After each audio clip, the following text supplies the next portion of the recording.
Yo, what the hell, chat? What's going on? Let's go. Okay. Nothing ever happens, eh? Who could have thunk? We always think there's going to be nuclear war, but then it never comes. But we're going to keep predicting it anyway because, you know, money and shit. Fuck's sake. Why do people do that? I don't know. You'd think audiences get bored, or maybe they just have a constant, like, turnover.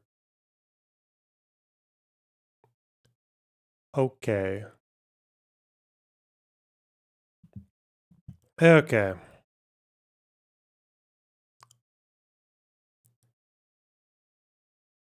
How are you guys? You alright? At least chat's fine. At least they're enjoying themselves. Give me... Fucking Caroline. Caroline's talking, guys. Oh, God. Not Caroline. Wait, oh, she has not started yet. Okay, she's going to start in about 10 minutes. Okay. Is my chat working? Hang on. No, it's not working. It's being weird. 1 second. I thought that. I was like, am I just streaming to a dead audience? No way. No, no, no, no. There you are. Okay. Whew. Did you see Vosh's viral Israel clip? Yeah, of course I did. Yeah. It's kind of amazing, isn't it? Chat being weird. Are they? What's wrong with chat? Or you mean like the function? Like the window was being weird? Who knows? First stream on Kick. Yeah, welcome to my first stream on Kick, guys. You can tell because it's called my first stream. Day 4. Loner Box leaving for 3 weeks and coming back to find the community has moved on from Uga Boy to Doobie is the modern golden calf moment for us in the tribe. Thanks for the $20, Jane. I really appreciate that. Pretty much, though. I mean, it's a nice change, isn't it? It's a fresh change.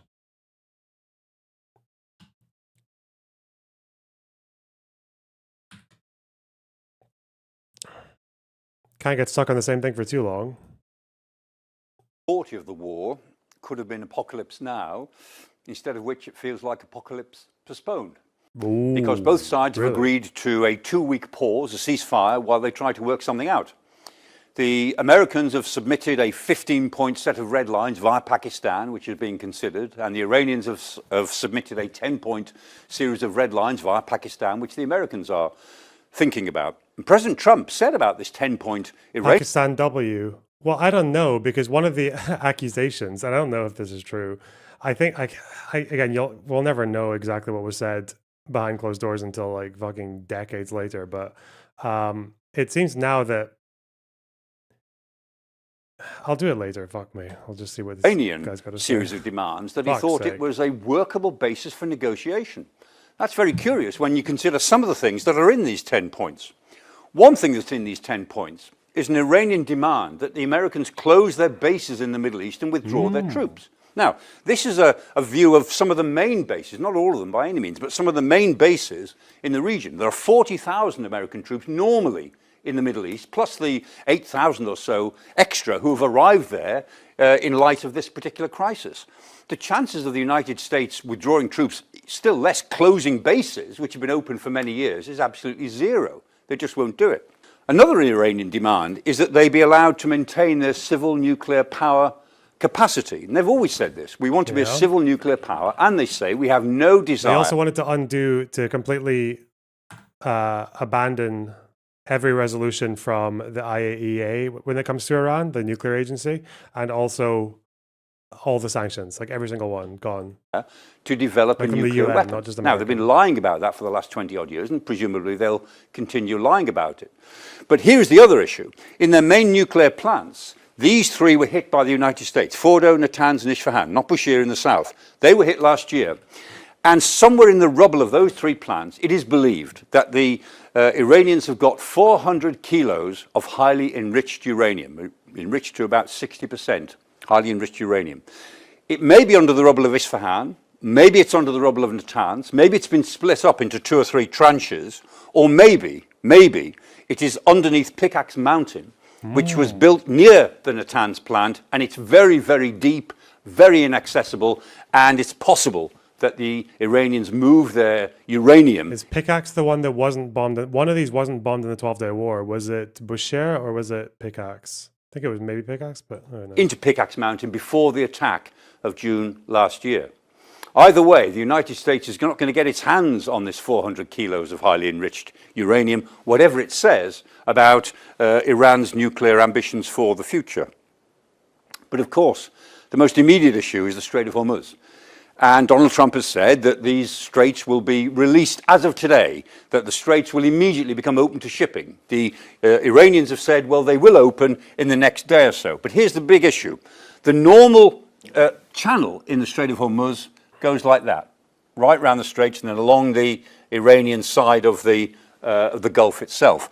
But in the last few days, those ships that they've been allowing through have had to take a different route via the toll booth. And this is where they have to go north of Larak Island and effectively pay their tolls before they get out of the Gulf again. Because in Larak Island, the Iranians can take a good look at them. They could sink them if they wanted to. They can turn them back. And today, so far, day 40, all of the ships that have left the Gulf have been going north of Larak Island. So the Iranians are still operating their restrictive policy so far. If in the coming days they go back to the traditional shipping route, that will be a relief, but it's by no means guaranteed. Donald Trump can make lots of differences in the world. He can influence many things. One thing he can't really influence is State of this man. Israel's war in Lebanon. The Iranians have said that all fighting must stop.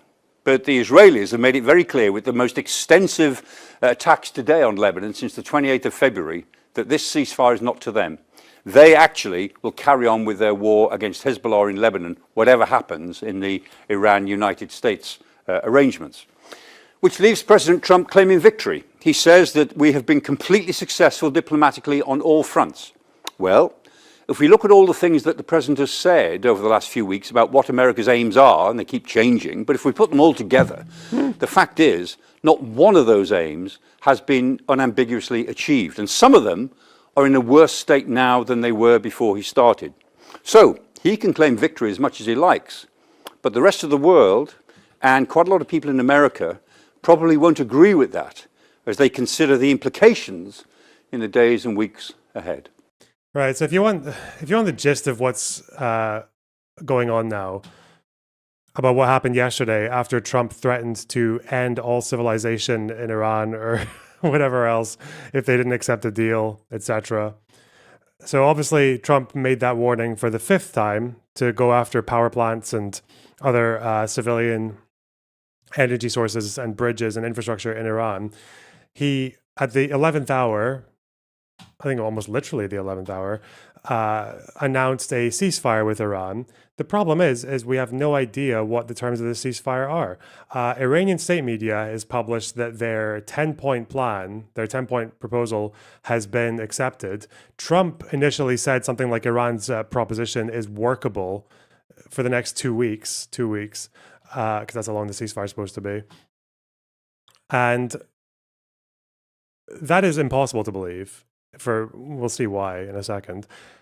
And just today, we hear other claims that actually it was the American ceasefire terms that were accepted. So we know a couple of things for sure. We know that America has not actually accepted Iran's 10-point plan. Like, not this one anyway, not the one that we publicly know about, unless they changed everything. Because if you look at this, the White House have basically said that their stated goals now, because they've actually finally done this. They should have done this earlier, maybe, but they've said something like they wanted to obliterate Iran's navy, they wanted to destroy the nuclear program, they wanted to end the terror proxies, or to at least severely damage the proxies. That was like the gist. But I mean, this is what Iran's 10-point plan was, that they're saying was accepted. It included withdrawal of U.S. forces from the region, not just from outside Iran, but from the Gulf as well, from the Middle East, like from the Arab countries. They're not doing that. They're not going to do that. Iranian control over the Strait of Hormuz. Remember, Iran did not have sovereignty over the international waters in the Strait of Hormuz before this war started. Iran wasn't charging people to come through the Strait of Hormuz before the war started. This is a new thing that they've asserted control over. So if this is like a post-war new reality on the ground, one of them, according to Iran, is that Iran now controls the Strait of Hormuz and who gets to go through there and who doesn't, and they can charge as well, which they've already been doing. So already that is a massive win for Iran, given how disadvantaged they are in terms of just raw power, right? So I think that's quite unlikely. Trump has said, according to his plan, that the Strait of Hormuz is now open for 2 weeks. But again, Iran's parliament has already passed through the new legislation asserting the country's ownership over the Strait of Hormuz. That's not changed. They intend to hold it indefinitely. Compensation for damages to Iran, again, good luck getting America to do that. I think one of the things they said they might do is they might get this from charges, from charging people at the Strait of Hormuz. That might be how they intend to do that, but I don't know. Removal of sanctions, again, pretty dubious. Release of frozen Iranian assets. So this is directly to do with targeted IRGC sanctions, not just broad nationwide sanctions. These will include UN sanctions as well that are still in place, and European ones. Iranian commitment to not build nuclear weapons, okay, but they still have the right to enrich. Now, whether that means enrich more uranium or to just keep enriching the 400 kilograms of 60% in uranium that they already have, very interesting thing to want to do when you don't want nuclear weapons, but okay. Ceasing hostilities against all resistance groups in the region. This obviously hasn't happened because Israel has been bombing the absolute shit out of Lebanon, particularly Beirut. Actually, I think today has been more strikes on Beirut than there have been in the entire war, actually. There've been like, I think they've said that at least 100, so that's not happened. Provisions backed by UN resolution. Again, I'm not seeing that either.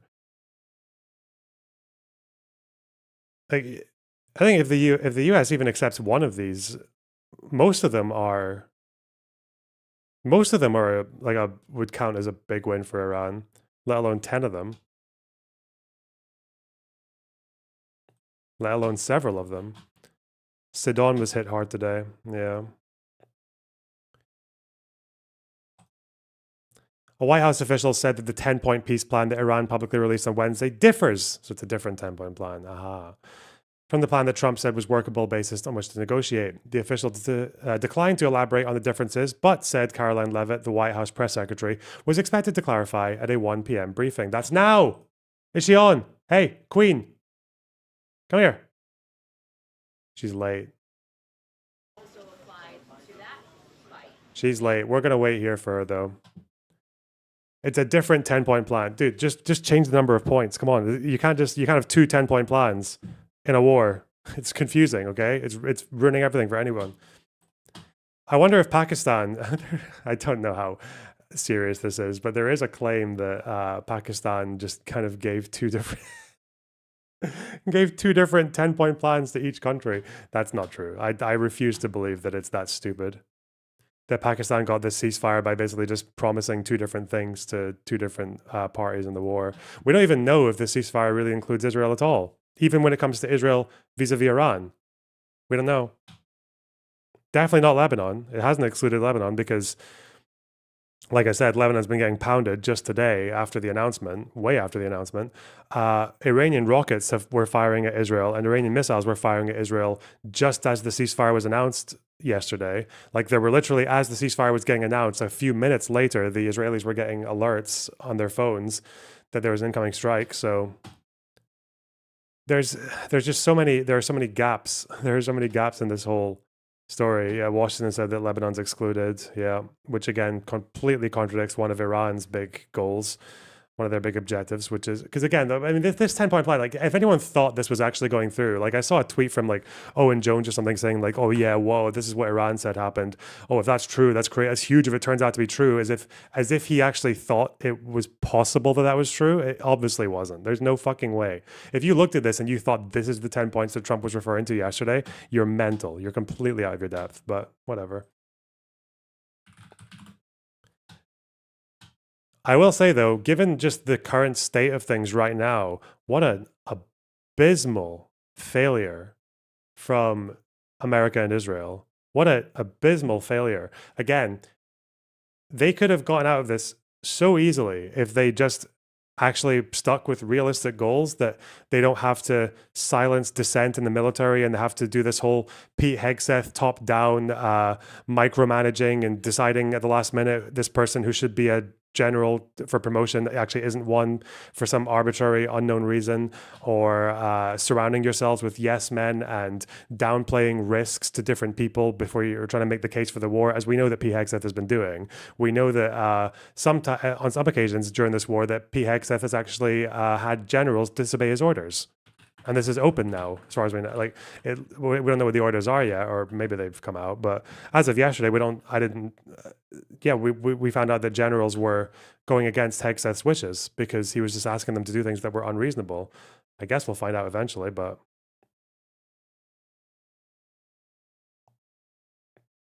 they could have gone out of it so like, if they had just targeted and said, we're doing this to go after the nuclear program and the ballistic missile that shields the nuclear program, like, that could have been so doable. But instead they had this mad fantasy of regime change from the air, while a bunch of unarmed protesters and Reza Pahlavi, who basically all he has to stand on is his word, like, oh yeah, I've got like hundreds of thousands of defectors who are ready to join me, says me.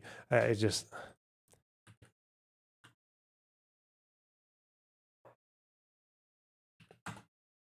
The article said that Trump was convinced for the more limited goals. Yeah, but they've gone beyond the limited goals, though. They keep talking about regime change. And the problem is that as soon as you talk about regime change, you make the victory so much more reachable for the opponent. Because now, the IRGC, all they have to do is survive, and they win. Let alone getting control over the Strait of Hormuz, potentially indefinitely. The ceasefire is between the US and Iran only, yes. Doesn't include Gulf states, doesn't include Israel. Yeah. But apparently we're going to get our clarifications from Caroline, so that's exciting. What an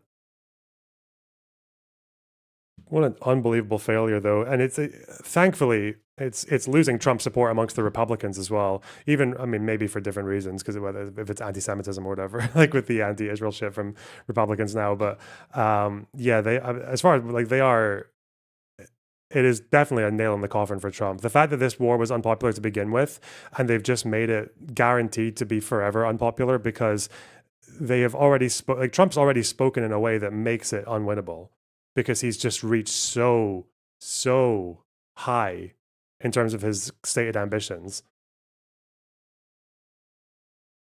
There's nothing he can do anymore to make it seem like a win. This is essentially the summary of General Kane talking. I saw this earlier.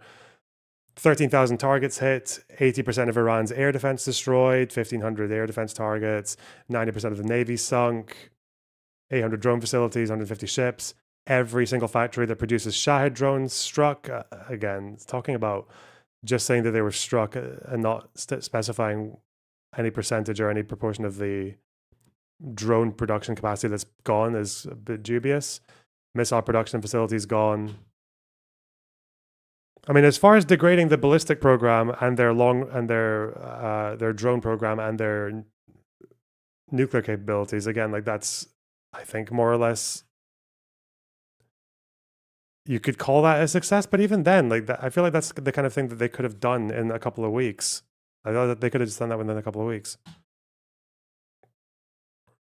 But if you're literally just putting Iran in a position where the war can end and they can just start rebuilding again. I mean, it actually doesn't take a country that long to rebuild a lot of these kinds of things. Like, countries can, if they put their minds to it, and the Islamic Republic has enough control over the economy, like, it's not going to take them like forever to rebuild all this stuff or to come back from with lessons learned and all that.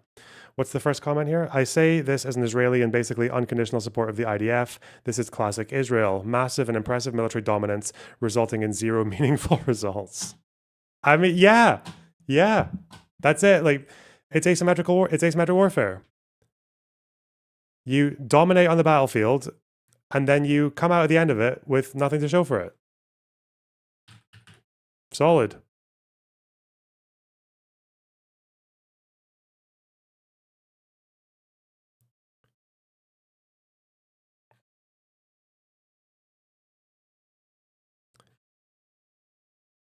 Oh yes, there were tweets. There were, in fact, tweets. Zelensky. It's unfortunate that UN Security Council has once again failed to demonstrate effectiveness and act decisively in the face of such a global threat as the Iranian regime's blockade of the Strait of Hormuz. No one should be allowed to block such globally significant sea lanes. Okay, yeah. Ukraine doesn't like Iran because of the Shahid drones, but okay. Mehdi Hassan.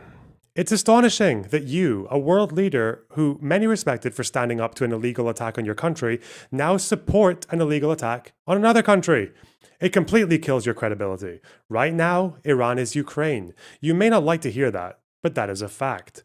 And then he spent the whole evening like spurging out on Twitter about how he wasn't making a full-blown comparison. He was just saying they're the similar parties in the sense that they were both illegally attacked. Oh, got you. That was his whole thing, which is such a epic cope of unbelievable fucking proportion. Can you imagine, like, okay, by that logic, then Israel was Ukraine in 1948 when they were illegally attacked by the neighboring Arab states. Would Mehdi Hassan ever say that though? Does that offer anything meaningful in terms of comment? Like, not really. No, because I would argue easily that the attack on Iran was illegal. Like, it wasn't just to do with anticipatory defense against a nuclear program within a window of opportunity and the Bethlehem principles and the legal arguments that can happen there. It wasn't to do with that. They were going after like Iran's entire military infrastructure and quite a lot of their civilian infrastructure as well. Yeah, of course it was illegal. But I mean, Iran aggresses. Iran aggresses against America. Iran aggresses against Israel. Iran funds proxies all over the place to attack Israel, and they want to destroy Israel, and they want to, like, if they could, they would try to destroy America. They never will. But they launch attacks. They have with whatever capacity they can attack America. They sometimes do. They've tried to kidnap journalists when they've been in America, like that journalist who was in New York, the Iranian American lady who the Iranians tried to kidnap because they wanted to take her to Venezuela. They actually tried to assassinate her a couple of times as well before they were foiled.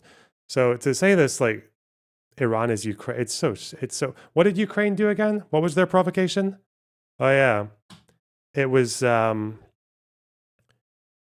overthrew their Russian-backed leader, who was going against the wishes of the people and the parliament, and then using his police to shoot protesters. Oh, okay, shit.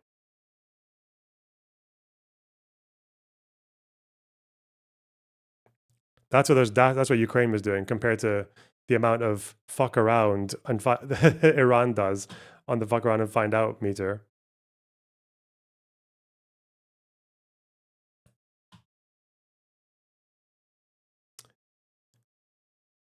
The idea for a pause in fighting under which Iran would reopen the Strait of Hormuz originated from Donald Trump's team, even as the US president escalated threats. As I said from the start, there's no deal without bringing Israel to heel. US pushed for the ceasefire because they achieved zero military goals. Now the petulant child Israel is murdering civilians in Lebanon, again to ruin the ceasefire and draw us back in the conflict. You want to bring Israel to heel? Good luck, sir. Good luck, buddy. Goofball. Okay, wait, where are we? Oh, yeah. I don't know why you guys insist on sending me this stuff, but this one actually was worth it. It was quite funny.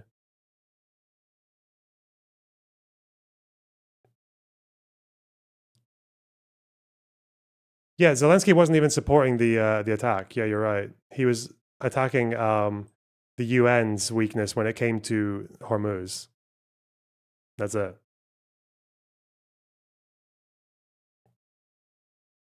I went viral over a spicy take. Was this the one where he said that Israel's like a rape country?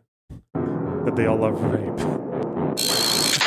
Amazing. I saw people who, will say this charitably, people who dislike me on Twitter who were doing the like, when did he get this fire? I hate Trump. Or sorry, I hate Vosh, but when did he get based? Bullshit with me being anti-Israeli, which I think is really funny. The idea of somebody who dislikes me being like, when did Vosh get so anti-Israel? You know, as if that. Again, listen, I don't expect everyone online to know everything about me. That'd be an insane thing for me to believe or to assume or to expect. But like, it is pretty funny. I saw thousands of comments in total that were to that effect. Maybe it's because a lot of lefties think that I'm liberal, so they assume that I must have like a NAFO type position. Because I'm liberal, or like liberal in the sense that I support Ukraine and am critical of China. I'm not a campus, so they think like I must be pro-Israel as well. Not aware of the fact that I have been more anti-Israel longer than than a lot of people. I must say, Mallory McCuomo. I get it. Did she sexually harass over a dozen staffers? Stacey K. Every Zionist is a rapist. Every Zionist is pro-rape. If you are a Zionist, and I'm not joking, if you're like, one of the most distinguished characteristics of Israel is their love of rape. It's a national pastime. They riot for it. You know, it's like sports to them. If you are pro-Zionist, you are pro-rape. Iran doing the Lord's work. I'll take the accolades from people who think that there's like a very funny incentive structure that goes on with political creators, because every now and then, if you're stuck in a bit of a rut, there are these kind of like get out of jail free cards that you can pull, or some kind of like get rich quick schemes. So if you're like one of those epic centrists who is actually a Republican, but they're just too embarrassed to say so, like those kinds of people, they can predict World War III 50 times a year and still have people watch them and anticipate each time, or predict nuclear war or whatever else. Once upon a time, to a degree still, it was if you attacked wokeness, you'd probably do all right on YouTube if you wanted to, if you were struggling for attention. I like it that nowadays, one of the things that you can do is to just offer the most deaf, dumb, and blind hatred of Israel. Like that. Just if you're and then you get the people coming in. Oh, I didn't like this guy, but damn, did he get based? What's going on here? He just called every Zionist a rapist, dude. This guy, I used to think he was kind of crazy, but now that he's saying that, now that he's very strongly implying that, logically speaking, that would mean most Jews on the planet are rapists. That's this guy. Now I actually think he does align with my progressive values. It's so fucking stupid, man. You know, I used to think this guy was kind of crazy. But then he just called an entire national group a rape nation. Over fucking what, man? Like what? I feel like I can count the amount of like high profile, like the amount of like rape cases that have come against the IDF in this since October 7th. So what's that, like 2.5 years almost? Did I just do really shit math there? I don't care. I feel like I can count the amount of cases like on one hand that they've been accused. Like there was that one really like gruesome fucking video that came out of State Man. There's the other one that I think was a more conjecture based one where they said that some guy was like raped to death or whatever. But besides that, like, what the fuck are they even talking about? It's like the grooming gang shit happening again. Like, even if there is a half a dozen or a dozen cases like this, given the space of time and the amount of people who are involved in these like in these operations, like proportionally and everything, it's not even. What are we talking about? The fuck are we talking about? Don't forget Drew Pavlou. Oh yeah, yeah, Drew Pavlou, the biggest victim.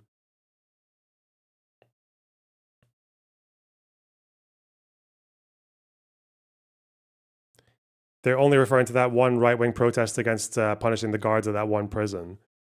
I really think that is it, isn't it? Even the rape to death story, I think, because that came from, I might be wrong, but I think that came from Albanese. I think I think there were prisoner statements that quite strongly implied that it had happened or suggested it had happened. But yeah, like it's not like there, like people say there's like a fucking rape industry. Like again, as far as throughout the history of the Israel-Palestine conflict, compared to most conflicts or compared to like plenty of other ones, the Israel-Palestine conflict is actually quite low on that scale. As in, like, compared to things like Yugoslavia or like the conflicts in South Asia or World War II, like compared to a lot of these conflicts, like Syria, where you had State Man and you had a bunch of these like bastard children just like growing up in a prison and not knowing who their fathers are, i.e. the prison guards, like raping the women prisoners. compared to all that, like the Israel-Palestine conflict on both sides, actually, even if you include October 7th, the history of the Israel-Palestine conflict has actually been fairly short of that kind of behavior compared to a lot of other areas, even compared to a lot of Europe, let alone like whether it's like Sudan or Libya or fucking conflicts in like the 70s and 80s and like Pakistan. Yeah, there's just definitely Yugoslavia. Yeah, there's just nothing, but whatever. It's like that thing though, you know, it's like get rich quick. It's like if someone's getting bullied in school, you know, like what is like one thing that they can do to save themselves is that they find the one kid in school is like a bit weaker than them, and then they'll just bully them. And that's the way they can earn their way out. They can get out of the hole. At least I'm not like the bottom of the food chain in school. Fucking hell, man.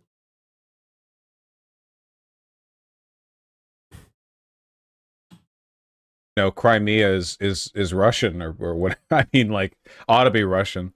I'll take the accolades. I don't mind. You did live out during the 2024 elections. I lived out more during the 2020 elections, the 2024 elections. I think by the 2024 elections, I was engaging in a little bit of a death march, I think. But the 2020 elections more so, that was when a lot of people turned against me in 2020.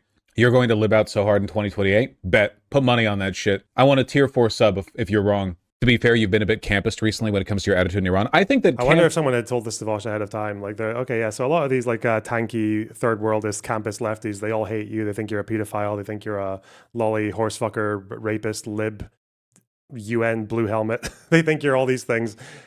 Not least of all, a UN blue helmet. But if you just listen, just keep calling all Zionist rapists. Just say that, and they'll be like, oh, who's this guy? Wait, I didn't like this guy? Why? What's wrong with me? Damn, I thought this guy was conservative.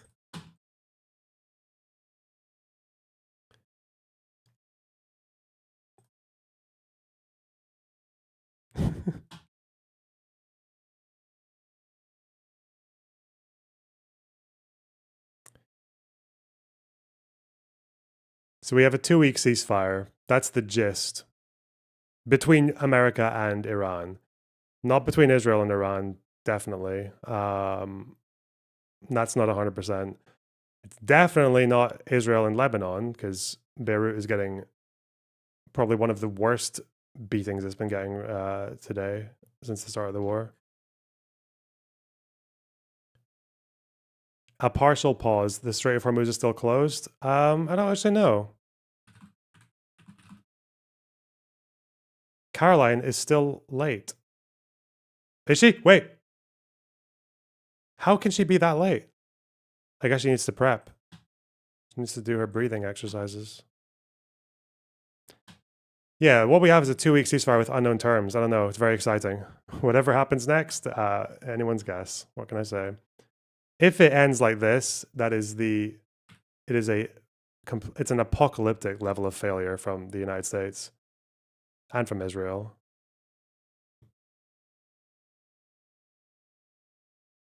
Oh, I see. It's been just Iran's probably going to say they would have opened Hormuz, or they had opened Hormuz, but they're asserting their close on it because of the attacks on Lebanon, I say. Hours since President Trump announced a 2-week ceasefire with Iran, but this morning that temporary truce is looking fragile at best. Moments ago, an Iranian news agency reported... Do you think Vosh literally thinks Israel's a nation of rapists? He's either insane or exaggerating for entertainment. It was obviously hyperbolic for entertainment, like that's true, but it's the kind of thing, again, where hyperbolic statements and jokes speak to a genuine belief as well. So the hyperbolic statement is obviously the thing that he said. The underlying truth is that he definitely does seem to think that like Zionism and Israel is like has an exceptional level of tolerance or enjoyment for raping Palestinians or like rape in general. He probably does think that to some degree, like this idea that there's like a rape machine in the IDF and all that shit, like that would be something that is a popular belief. Or even like I don't even know if like you sit them down and you ask them like, do you actually think this is happening? Do you think there's like compared to most other armies or most other conflicts in the world, like there's some kind of there's something exceptional about how rapey the IDF are? Like, I mean, I'm guessing he would say yes, but I don't know. It's to me, it reminds me of the Grimmin Gang thing as well.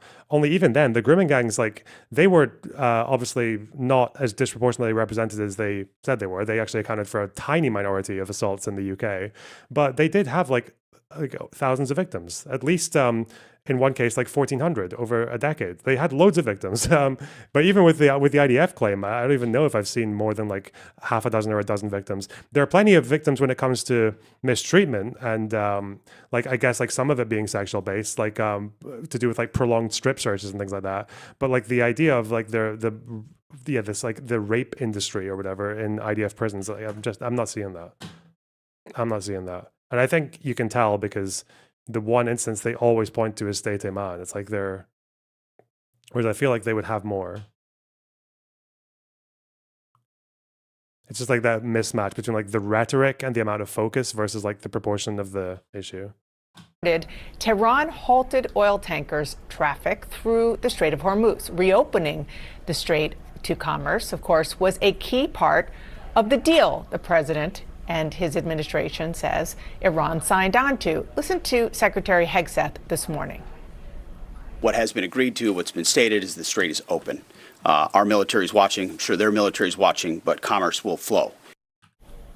One of Iran's demands in exchange was that Israel end its bombardment of Hezbollah targets in Lebanon. The Israelis say they never agreed to that, and the strikes continue today, as you can see here in Beirut. In terms of this, yeah. So I'm not laughing at that. That's fucking horrible. I was laughing at the lack of agreement on what the ceasefire terms are. But okay. I think the Queen is on. The Queen is here. She's speaking. Where? Okay, clarify. So what would they say in the news? They said that they are going to clarify which plan has... What are the terms of this ceasefire? Tell us.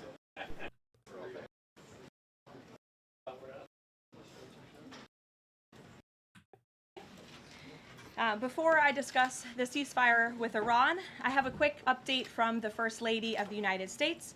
Yesterday marked the very first conviction under the Take It Down Act, landmark legislation that First Lady Melania Trump played an instrumental role in getting passed that protects victims from non-consensual AI-generated sexually explicit images, cyber stalking, and threats of violence. This is a huge achievement for the First Lady, and I know the President is very proud of his wife's efforts in getting this critical legislation passed to protect America's youth. So we thank the First Lady for her efforts, and we hope that others will report on this historic conviction yesterday.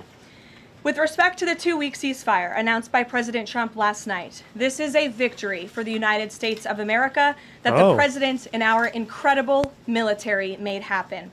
From the very beginning of Operation Epic Fury, President Trump stated this would be a 4 to 6 week military operation to dismantle the military threat posed by the radical Islamic Iranian regime.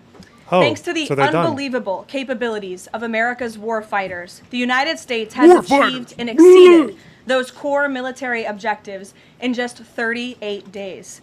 The U.S. military destroyed Iran's defense industrial base, crushing the regime's ability to manufacture weapons that they and their proxies use to maim and kill Americans and terrorize the world.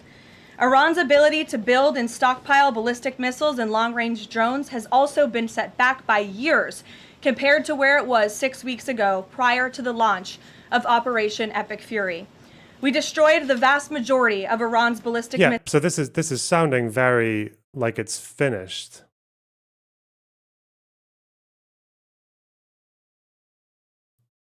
That's it. They're just saying that this all sounds. She's already talking about Epic Fury like it's past tense almost. Like that's it. They're done. Job done. Let's go home.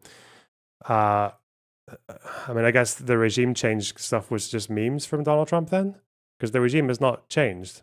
Like a few figureheads have changed, but they're still the Islamic Republic. It's still the IRGC, except they're running like, and I don't know why he's so convinced that they're more moderate than the previous leaders. If anything, they're actually more radical, and their structure is not as moderate because now they're effectively running like a decentralized military junta. But okay. Missiles. And the strait's still closed. Fuck me, dude. Launcher vehicles and long-range attack drones through more than 450 strikes on ballistic missiles and approximately 800 strikes on Iran's drone launching units and storage facilities. In total, more than 13,000 targets across Iran were struck. Again, this is in the matter of just 38 days. Meanwhile, the Iranian Navy was completely annihilated. The naval navy. The United States destroyed more than 150 naval navy. vessels in total, including 16 entire classes of Iranian warships. Despite once being the largest undersea force in the Middle East, Iran now has 0 submarine vessels. 97% of Iran's once massive inventory of more than 5,000 naval mines has also been targeted and destroyed. Iran's air forces are... Yes, well done. Yeah, he kept on talking about the new Iranian president, but I guess he didn't realize that Pezeshkian is the same president, as is their parliament speaker, as is their head of judiciary, and it's just, what, they got from Khamenei to Khamenei Jr. Okay. A very productive regime change.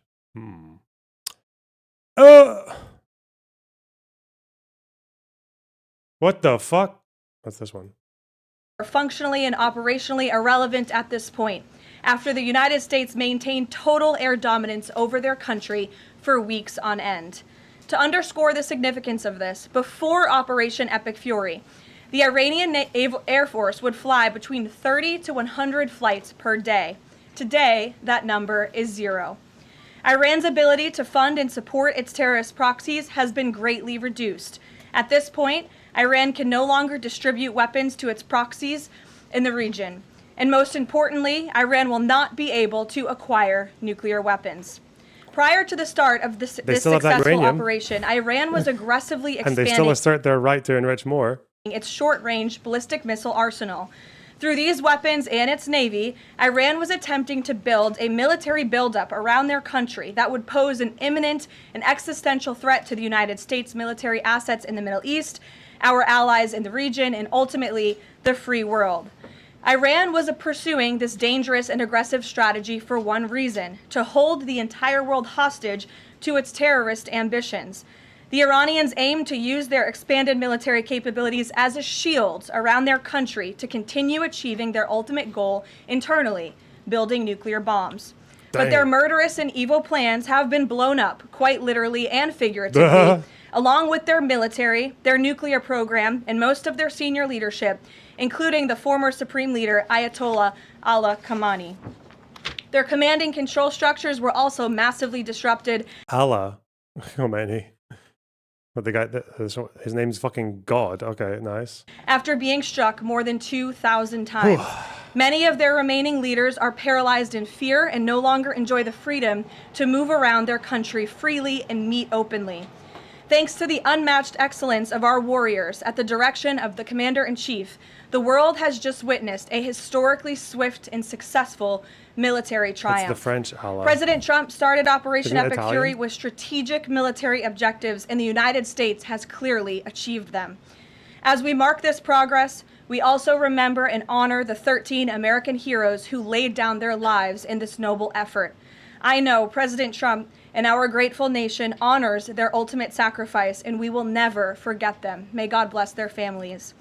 The valiant efforts of all of our incredible service members created maximum leverage for the President of the United States, allowing he and his leadership team to engage in tough negotiations over the past couple of weeks that have now created an opening for a diplomatic solution and long-term peace in the Middle East. The president's maximum pressure and the leverage created by the success of Operation Epic Fury led to the Iranian regime asking for and ultimately agreeing to a ceasefire proposal with the United States. What's a proposal? Iran could no longer tolerate being bombed or taking the gamble of what was to come following President Trump's 8 p.m. deadline last night. Iran has agreed to open the Strait of Hormuz, and as the president said, we have received a proposal from the Iranians that has been determined to be a workable basis on which to negotiate.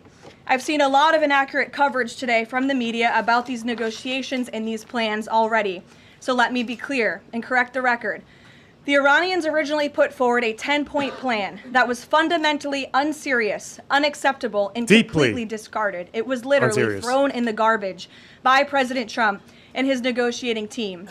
Many outlets in this room have falsely reported on that plan as being acceptable to the United States, and that is false. They have also asserted, they've also reasserted their block on the Strait of Hormuz just before she was giving this speech, just before this conference.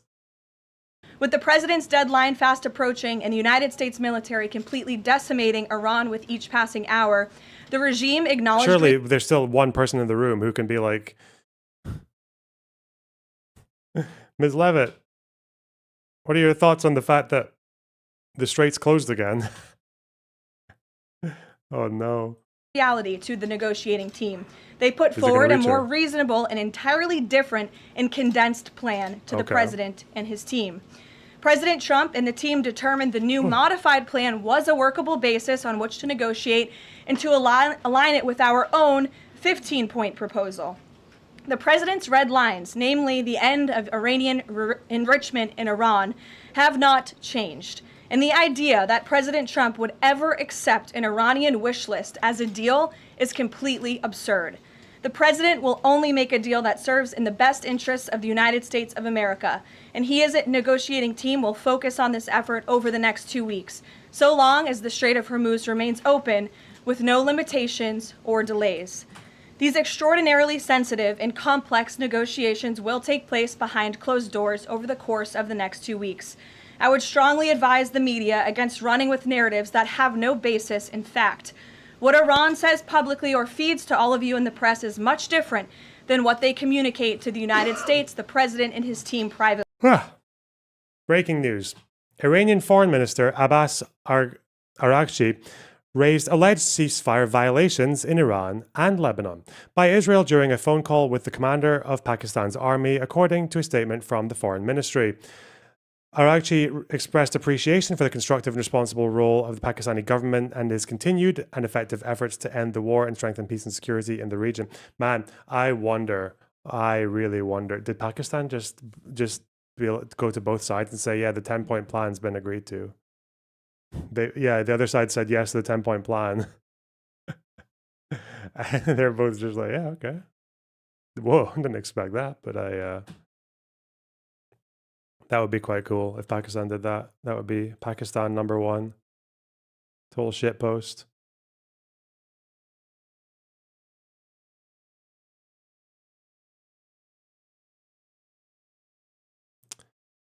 A US official says that an attack on Lavan oil refinery in Iran earlier today was not conducted by the US or Israel, according to Axios. It was the UAE. Are you serious? The UAE. Has the UAE fired at Iran at all? Or did they... What? It seems like no one wants this ceasefire. Israel doesn't want it. Iran is talking in a way that sounds like they don't really want it either. Huh.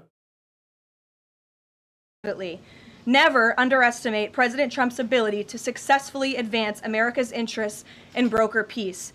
President Trump has a proven track record of achieving good deals on behalf of the United States and the American people, and he will only accept one that puts America first. With that, I will take your questions today. I'm sure you have a lot of them. In our new media seat, we have Shane Harris with the AMAC Newsline. Shane, thank you for being here. Why don't you kick us off? Yeah, thanks for having me, Caroline. 2 questions for you. First, following the president's announcement of the ceasefire, if this is indeed the end of hostilities in Iran, what is the president's message to the American people about what was achieved for our country through Operation Epic Fury? Sure. I think I just laid out a significant portion of that in my opening remarks. 6 weeks ago, the president looked the American people in the eye directly, and he told them that he launched this operation to take out the imminent threat that was posed by Iran. And that threat has now been greatly destroyed. Their Navy, their missiles, their defense industrial base, and their desire and their plan to build a nuclear bomb inside their country is no longer going to be allowed, can no longer happen, thanks to the remarkable success of Operation Epic Fury over the course of the last 38 days. That has been absolutely achieved, and now we're moving into the next phase of this, which is a negotiating period. Let's go Al Jazeera for this. They'll actually be fine for this. Saudi Arabia, UAE, Kuwait, Qatar, Bahrain all report attacks after the Iran-US truce.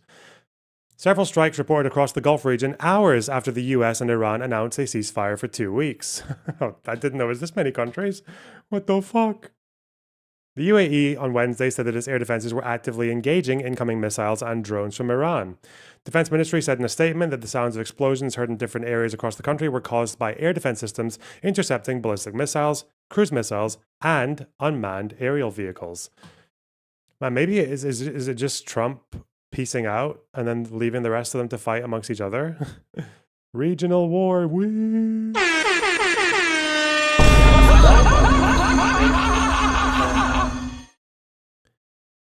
Fuck me, man. Kuwait said that its air defenses were intercepting a wave of Iranian drones launched since 8 a.m., 5 a.m. GMT. Wait. Wasn't it 1 a.m. GMT when the... No, it wasn't, because that was the deadline, but it was before. So yeah, the strikes... So did Iran actually just agree to the ceasefire and then just launch immediately? I swear the alarms from... Because in Israel they have like... you have an alarm system first, like the text messages, and then the sirens, and then the rockets come down. I swear that in this chat there was... Sev was saying that he got a warning just after the deal was announced, which means that the warning is usually a few minutes, right? Like, so the warning is usually like where they know that something's been fired. So maybe it was like right before or right after? And I guess when did the orders come?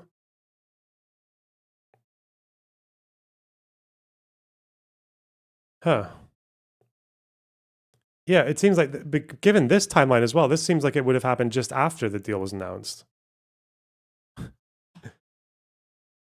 But I guess that's not that unusual because usually a ceasefire gets announced and then there's a time when it actually goes into play, when it takes effect. But I think this one, it seemed like this one took effect as it was announced because it seemed like both sides agreed to it. Unless I'm missing something. I don't know.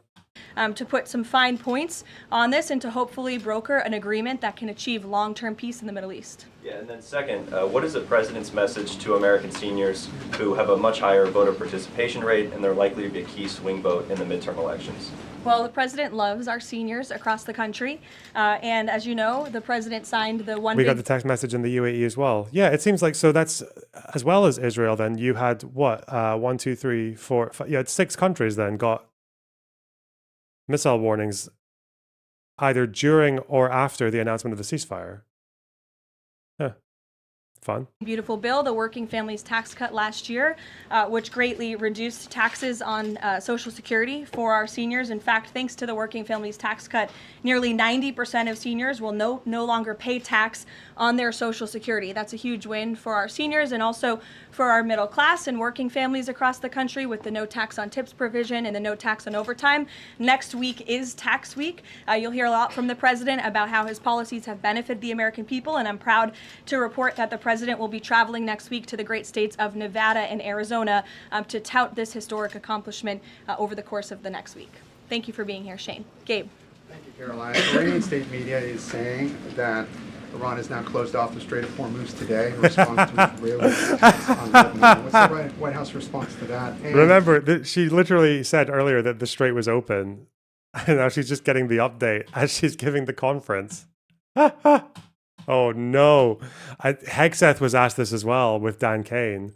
I'll need to find that because I think Hegseth was quite touchy actually today.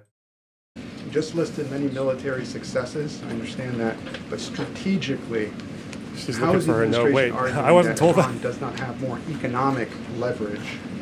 She's fucking furious, man. Now than it did before the start of the war. Who is this man? Well, she's finding out this guy's name and his details to get him banned from this fucking room. To the first reporting out of Iranian state media, the president was made aware of those reports before I came to the podium. That is completely unacceptable. And again, this is a case of what they're saying publicly is different privately. We have seen an uptick of traffic in the Strait today, and I will reiterate the president's expectation and demand that the Strait of Hormuz is reopened immediately.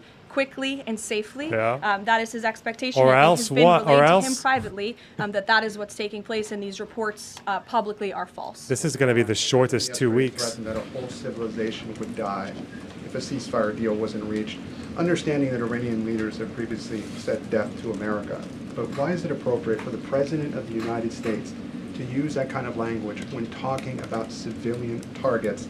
And was the President mocking Islam by signing off his Truth Social post over the weekend, praise be to Allah? Wouldn't that antagonize Muslim allies across the world? Well, I understand the questions about the president's rhetoric, but what the president cares most about is results. And in fact, his very tough rhetoric and his tough negotiating style is what has led to the result that you are all witnessing today. Iran publicly acknowledging last night that they have agreed or that they wanted this ceasefire with the United States because they no longer could tolerate being bombed by our very powerful and lethal military, and that they have committed to the reopening of the Strait of Hormuz, which the president will hold them accountable for, and it's something the administration is closely Just keep monitoring saying in it. real Keep time. saying it's open. Danny. Should the The straits world are open. not take his word seriously? The world should take his word very seriously in understanding that the president is always most interested in results. And it was the Iranians who backed down, not President Trump. He said that they would face very grave consequences, as you just laid out, by the 8 p.m. deadline if they did not agree to reopening the Strait of Hormuz. And what did they do last night? They agreed to reopen the Strait of Hormuz. Danny. Thanks, Karen. Would President Trump like to see Lebanon included in this peace deal? Because as you know, there have been increased Israeli strikes on Lebanon today. Yeah. With dozens Clear of question. casualties. Straightforward. Sure. Lebanon is not part of the ceasefire. That has been relayed to all parties involved in the Oh, ceasefire. shit. As you know, Prime Minister Netanyahu put out a statement last night in support of the ceasefire, in support of the United States' efforts, and he's also assured the president they'll continue to be a helpful partner throughout the course of the next 2 weeks. Is there any thought, though, that the president might like to see Lebanon included at a future date, given that it seems to be causing or potentially undermining the Iran ceasefire? Again, this will continue to be discussed, I am sure, between the president and Prime Minister Netanyahu, the United States and Israel, and all of the parties involved. But at this point in time, they're not included in the ceasefire deal. Not to mention, this is from Financial Times. This is being quoted. Iran is demanding a fee as well in crypto to pass through the strait. How much? I saw one of them was $2 million per vessel. Like a vessel that pays $2 million to get to cross. I don't know how many times they get to cross, but yeah.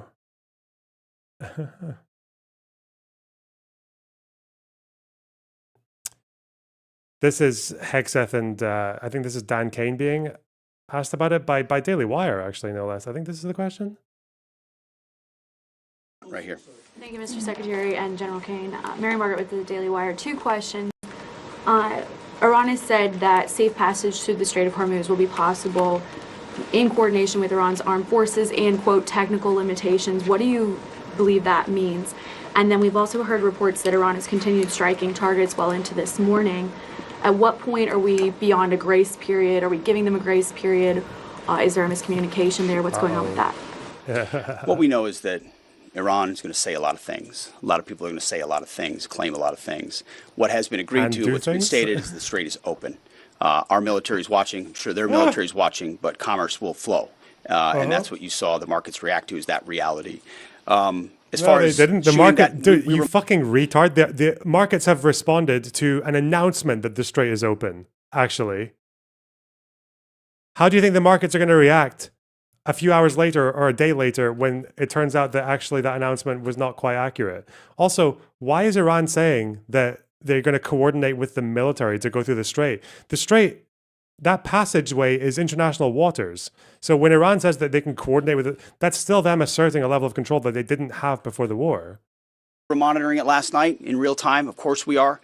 Iran would be wise to find a way to get the carrier pigeon to their troops out in remote locations to know not to shoot any longer one-way attacks or missiles, because this is it takes time sometimes for ceasefires to take hold. We're watching it. We're prepared if necessary, but we hope and believe that it'll hold. Yes. Thank you, Secretary. Sorry. Thank you. Excuse me. Why are you so rude? Just wait. I'm calling on people. Thank you, Secretary. You're such a fucking fanny, bro. Yesterday in the president's Truth Social, he threatened to wipe out a civilization. That statement elicited He's a furious. huge Look at him, man. response in America. Look at that grimace. If Iran did not come to the table and make a deal yesterday by the deadline, was the president really prepared to wipe out Iran entirely? Like I said, we had a target set locked and loaded of infrastructure, bridges, power plants. Remember, this is a terror regime, the military regime. Used all of these things for dual use to fund their military, to fund their terror campaigns. We had a lot of legitimate targets. They knew exactly the scope of what we were That's not exactly what dual use means, but okay. capable of. We hit some military targets on Karg, which is a bit of a signal. They can't defend it. And so Iran ultimately understood their ability, their future, to produce, to generate power, to fuel their terrorist regime was in our hands, was in President Trump's hands. That's why they came to the table. He ultimately said, we can take it all from you. Your ability to export energy will be taken away. And the United States military has the ability to strike those things with impunity. That type of threat is what brought them to the place where they effectively said, hey, okay, we want to cut this deal. Yes, right here. Good morning, Mr. Secretary, Mr. Chairman. David Zier, Real America's Voice. During the ceasefire, Real America's Voice. What do we do when we see Iran rearming, regrouping, repositioning weapon systems and air defenses? And also, have we confirmed the specific model type of air defense or man pads that took down our F-15? And is it still a threat for our patrols? We're still working through the specific details around that particular shoot down. And the crews, when they normally return, go through a debriefing process along with the other members of that flight that were out there. And they'll go back, as they always do, and forensically look at what are the tactical lessons learned. Did we sense or see something? Could we have done something different? We do that. Mr. Secretary, Louis Martinez with ABC News. First, a question to General Kane, sir. In your personal opinion, were the risks of the Strait of Hormuz being closed because of the conflict, were they mitigated early enough in part of the decision-making process to lead up to the decision to take action against Iran? And in your opinion, is Iran in control of the Strait of Hormuz? We just heard the Secretary say that Iran is letting them ships through, which would imply that potentially it's not just. The Secretary also said that the U.S. That the strait is open. You did say that, sir. But in your opinion, sir, how can the U.S. ensure safe passage? Mr. Secretary, can you say today that the United States achieved, the administration achieved the military goals that you've constantly delineated?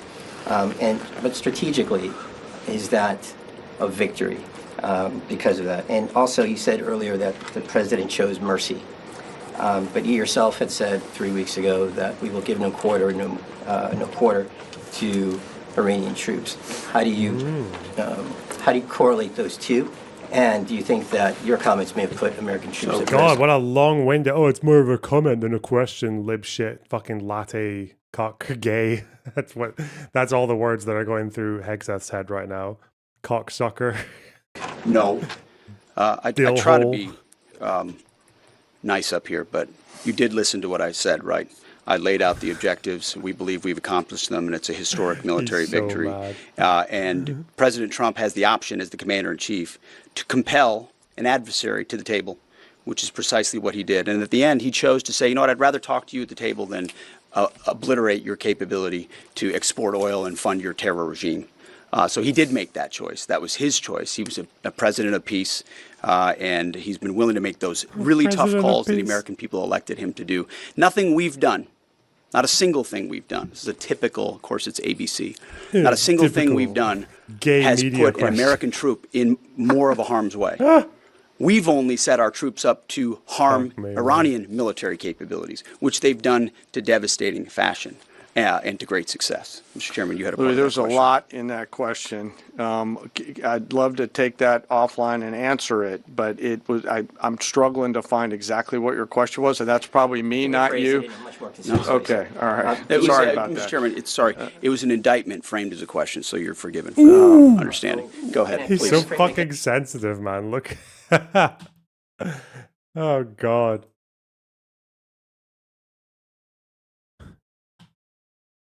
God forbid you challenge your elected officials, eh? Jeff. Thank you. Caroline, will the U.S. take part in talks with Iran in Islamabad on Friday? I can announce that the president is dispatching his negotiating team, led by the Vice President of the United States, J.D. Vance, Special Envoy Witkoff, and Mr. Kushner to Islamabad for talks this weekend. The first round of those talks will take place on Saturday morning local time, and we look forward to those in-person meetings. Now, what role does the president see for the U.S. in monitoring or helping with the Strait of Hormuz? Bro, call me a pessimist. I think Call me a pessimist. I'm not surprised if this fucking... I'm not surprised if this strait stays open for less than 48 hours.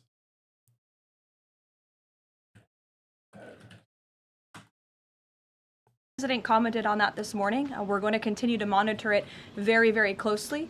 We will be helpful in any way that we can, but we fully expect Iran to do this, and the president has made that quite clear as well. It's, again, as his statement said last night, this ceasefire is subject to the safe reopening of the Strait of Hormuz. Again, this was just determined last night. We understand things take time, but that's the president's expectation, and he will hold everyone to it. Sure, in the green blazer. Thank you, Carol. Sure, and then in front of you. But Andrew, you can go ahead. All right. You're not wearing a green blazer. You can... I am actually wearing a green blazer. It's a little brown to me, but go ahead. Fair enough.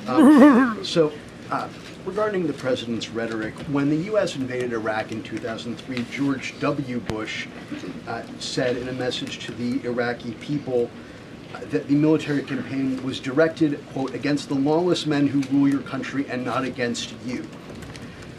Close the fucking strait. I swear to God, man. I give it like, I was going to say 24, 48 hours. We're in the predictions market now, so I can clip it and tell everyone I predicted the thing. Okay, this is how we do it. I give it like 24 hours, man. 24 hours before the strait is closed again since the ceasefire announcement. That's my prediction. Okay, take two. I give it like 48 hours. 48 hours before the strait is closed again after the announcement of the ceasefire. No fucking chance this is going anywhere. No chance. Clip it. Clip it. Okay, we got both takes. We can just refer to the more accurate one later. I give it 1 week. No way is that strait staying open for a week. Okay, sorry. Yesterday, the president threatened to destroy Iran's civilization, the entire civilization, not the Iranian government. Yes, the plot twist is that I'm saying it as the strait is already basically closed again. But they don't know that. Don't put that bit in the clip. But the Iranian civilization, the Iranian people.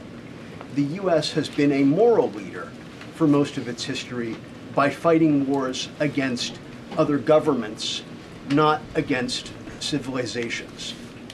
How can the president claim that America can ever have the moral high ground if he's threatening to destroy civilizations and not casting wars as fights against other governments?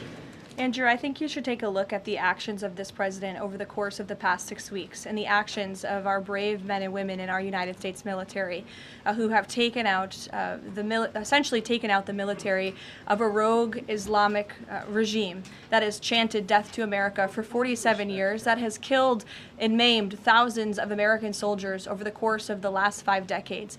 The president absolutely has the moral high ground over the Iranian terrorist regime, and for you to even suggest otherwise is frankly insulting.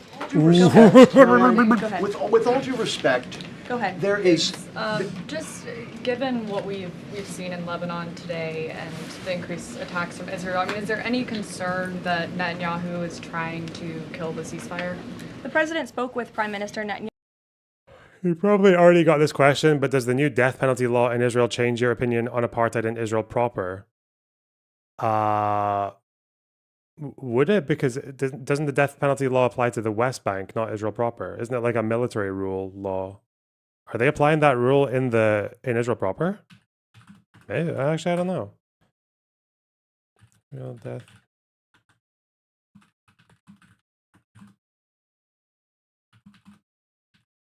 It's in military courts.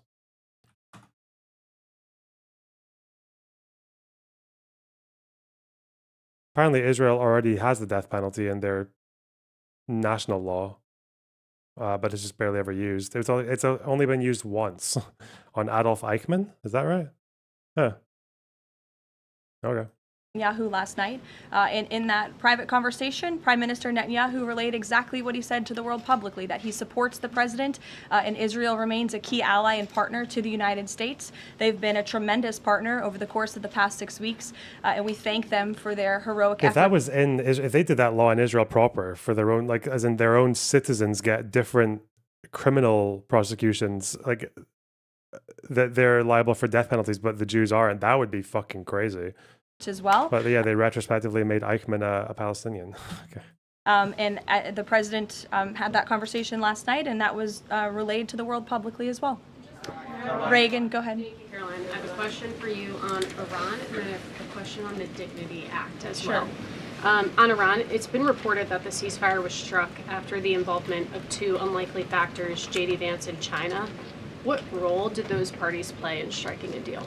Well, Vice President Vance has played a very significant and a key role in this since the very beginning. Of course, he's the president's right-hand man. He is the vice president of the United States. He's been involved in all of these discussions, and as I just announced, he'll be leading this new phase of negotiations. Just playing 5D environmentalist chess. He's literally saving the planet, and you're calling him a failure? Wow. Wow. And here I thought we liked the environment. Thanks to $10. Might as well do some donos. I don't know. Is my goal frozen? Is the fucking goal frozen? It has. It's ignored like 1, 2, 3. It's ignored like 5 super chats. The fuck? Barabbas, thanks to $5. Dementia Box and Dementia Gaming should totally collab. Wow. Lana, thanks to £5. Sons Oot, buy yourself an ice cream. Okay.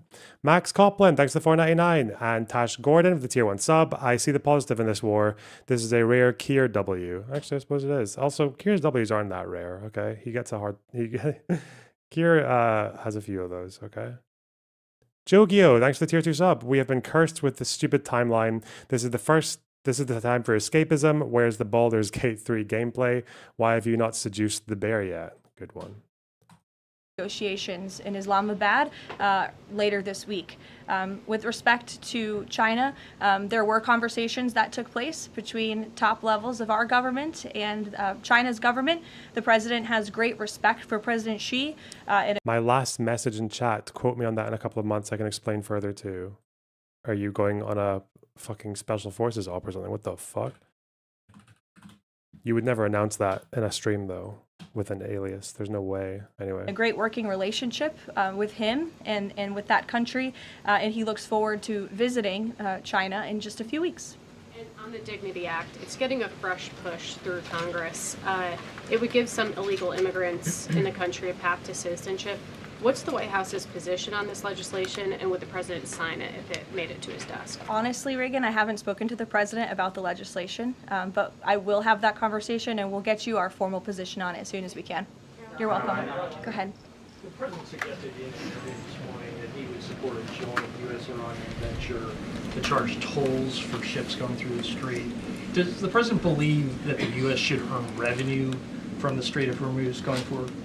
It's an idea the president has floated, as you know, and it's something that will continue to be discussed over the course of the next 2 weeks. But the immediate priority of the president is the reopening of the strait without any limitations, whether in the form of tolls or otherwise. On the highly enriched uranium, has Iran given the administration any indication that it would simply turn over the enriched uranium, or is this an expectation that the president has that he would have to send in ground troops in order to do that? This is on the top of the priority list for the president and his negotiating team as they head into this next round of discussions. And as I said in my opener, that is a red line that the president is not going to back away from, and he's committed to ensuring that takes place. We hope it will be through diplomacy. But have they given any indication that they would turn it over? They have. They have? Yes. Trevor. The latest news out of Iran is that the air defenses have been activated in several cities, including Isfahan, and that explosions have been heard in Isfahan. Who is bombing Iran right now? Were those reports just as of a few minutes ago? Yeah. Okay, so obviously I'll have to go back and check with the national security team. I'm standing up here with all of you, but I will do that, and we will get you an answer. Obviously, okay? Iran's getting bombed after he just announced a ceasefire, but yeah, no. What can I do? What can I do? Just on the civilization question that we've been talking about. And I would just add to that point, again, I haven't seen these reports. I'm not verifying them. Not that I don't trust you, Trevor, but I want to go back and check with the experts here at the White House. I would just say, and I would echo what the Vice President said this morning, this is a fragile truce. Ceasefires are fragile by nature. We've seen this with respect to the 12-day war with Iran and Israel last year. It takes time sometimes for these ceasefires to be fully effectuated. And one of the... Normally they announce a time that the ceasefire will go into effect. But because Trump is a fucking moron and he announced that it would go in immediately, basically, his Truth Social post read like it was a ceasefire with immediate effect. He looks like a fucking idiot now saying, oh yeah, these take time to settle. Everyone wants to get their last pot shot in. Everyone wants to fire their last round of weaponry. Yeah, but that's usually because you announce a time for the ceasefire to go into effect. Results of Operation Epic Fury was we completely dismantled Iran's command and control center, which makes it difficult for them to pass messages up and down the chain. And so we understand that. I would caution a little bit of patience, but of course we want to see the ceasefire effectuated and abided by all parties as quickly as possible. Thank you. And the American presidential administrations, going back to Ronald Reagan, have said this formulation about nuclear war, that a nuclear war cannot be won and must never be fought. Is that still the view of this administration, given the president's comments about civilization? I have no change in our view on that policy. Katie. Thanks, Caroline. I'm just, given the gravity of what he said yesterday, what was your understanding of what he meant when he said, this civilization is going to be eliminated? I think it was a very, very strong threat from the President of the United States that led the Iranian regime to cave to their knees and ask for a ceasefire and agree to reopening the Strait of Hormuz. So it was a very strong threat that led to results. Closed. And as the Secretary of War stated at the Pentagon this morning, it was not an empty threat by any means. The Pentagon had a target list that they were ready to hit go on at 8 p.m. last night if the Iranian regime had not agreed to open the strait, which they did, and I think that's something we should all be grateful for. The United States is a moral leader in the world, given that I was asked this exact same question by your colleague Andrew in the back, and I think, again, the insinuation by anyone in this room that Iran somehow has the moral high ground over the United States of America is insulting, considering the atrocities that they have, committed against It's a pretty fucking low bar, Bob. Are you judging America by the standards of Iran? Okay. Is that how you're judging America? As long as you're better than Iran? Okay. people in our military over the past 5 decades. John, go ahead. Thanks a lot, Caroline. 2 questions for you. One has to do with a statement, a joint statement put out this morning by some of America's European allies, our NATO allies. And in that joint statement, they said regarding the Strait of Hormuz, our governments will contribute to ensuring freedom of navigation in the Strait of Hormuz. What's the administration's reaction to that joint statement? Does that smooth things over when the president meets with NATO Secretary General a little bit later this afternoon? I have a direct quote from the President of the United States on NATO, and I will share it with all of you. They were tested and they failed. And I would add, it's quite sad that NATO turned their backs on the American people over the course of the last 6 weeks when it's the American people who have been funding their defense. As you know, President Trump will be meeting with Secretary Rutte in a couple of hours here at the White House, and I know he looks forward to having a very frank and candid conversation with him. And then secondly, in regards to this conflict, 38 days, as you pointed out, President Trump has said that there's been regime change. Has that regime change led to more freedoms for the Iranian people? I think that's a question that's being asked a little bit. That's a really complex and nuanced question. It's so fucking obvious, man. Some of the people who were at the helm of the atrocities committed against protesters in January have strengthened their positions within the IRGC and consolidated within the IRGC. Early, John, and we hope that is the case, but it's something that has yet to be seen. Eamon. Caroline, on this question of tolling by the Iranians in the Strait of Hormuz, I've heard you talk about a number of red lines that the president has in this negotiation, but I haven't heard you say that Iranian tolling in the Strait of Hormuz is a red line. Would it be acceptable to the United States at the end of all this if the Iranians are able to charge tolls in the Strait of Hormuz? I think the president was very clear and simplistic in his language last night in his Truth Social post, where he said that this ceasefire is subject to the free, safe, and immediate reopening of the Strait of Hormuz. That's very plain language, and it should be taken at face value. You mean free Carrie. charge? Carrie, go ahead. Without limitation, including tolls, yes. Carrie. Quick follow-up on the Antoine. Why would the U.S. Allow Iran to collect tolls in the Strait of Hormuz? That's not something that we've opposed for years now. It's not Again, new. that's not something we've said that, that is new, we've sorry, definitively accepted. The joint venture is something that was proposed by the president, but he was very clear in his statement last night. He wants to see the strait reopened immediately without limitation, and that's something we're going to hold them to. Yes, in the blue. A second question on family and friends in Iran. I myself am Iranian, and I've been talking to them through the blackout. One of my family members yesterday said goodbye to me. So what message should we be sending Iranians when they message me saying what should they be doing right now? How should they stay safe? Because they really don't know what to do. I think the president's main priority and my main priority as his spokeswoman is to make sure that clear messages are sent to the American people, of course, which is my job today.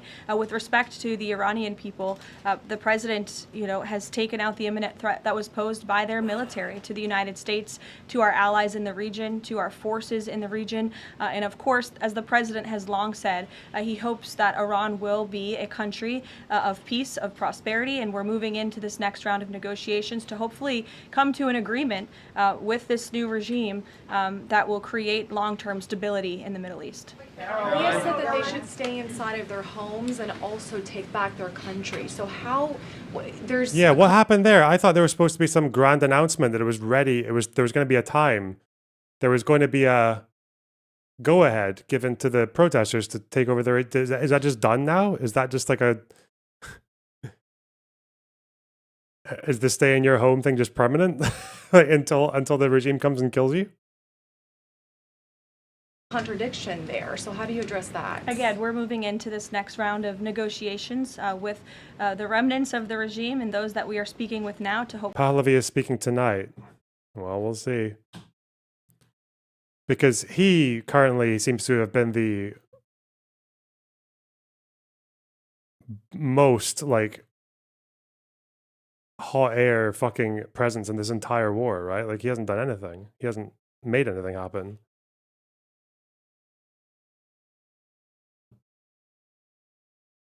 I actually forgot about him, right? Hopefully reach a place of peace long term for the region, and that includes the Iranian people as well. In the blue, go ahead. Thank you, Caroline. The White House posted the statement from the Iranian government that passage in the strait will be coordinated with Iran's armed forces. As of today, who controls the Strait of Hormuz? Again, these statements were put out 12 hours ago. We expect God. that the strait will be opened immediately. As I've said earlier, we have seen an uptick in traffic in the strait, and it's something that we are monitoring minute by minute, hour by hour as the days go on. Who controls the strait right now? Two questions. One on the deportations of Iranian officials, and then on the negotiations. Are there still security concerns about Vice President Vance being part of these peace talks, Steve Witkoff, Jared Kushner? And then two, given the ongoing deportation of General Soleimani's niece, does the Trump administration... Only 2 ships have passed. 2 ships passed during the fighting, though, didn't they? Before the ceasefire, there were 2 ships at one point that passed.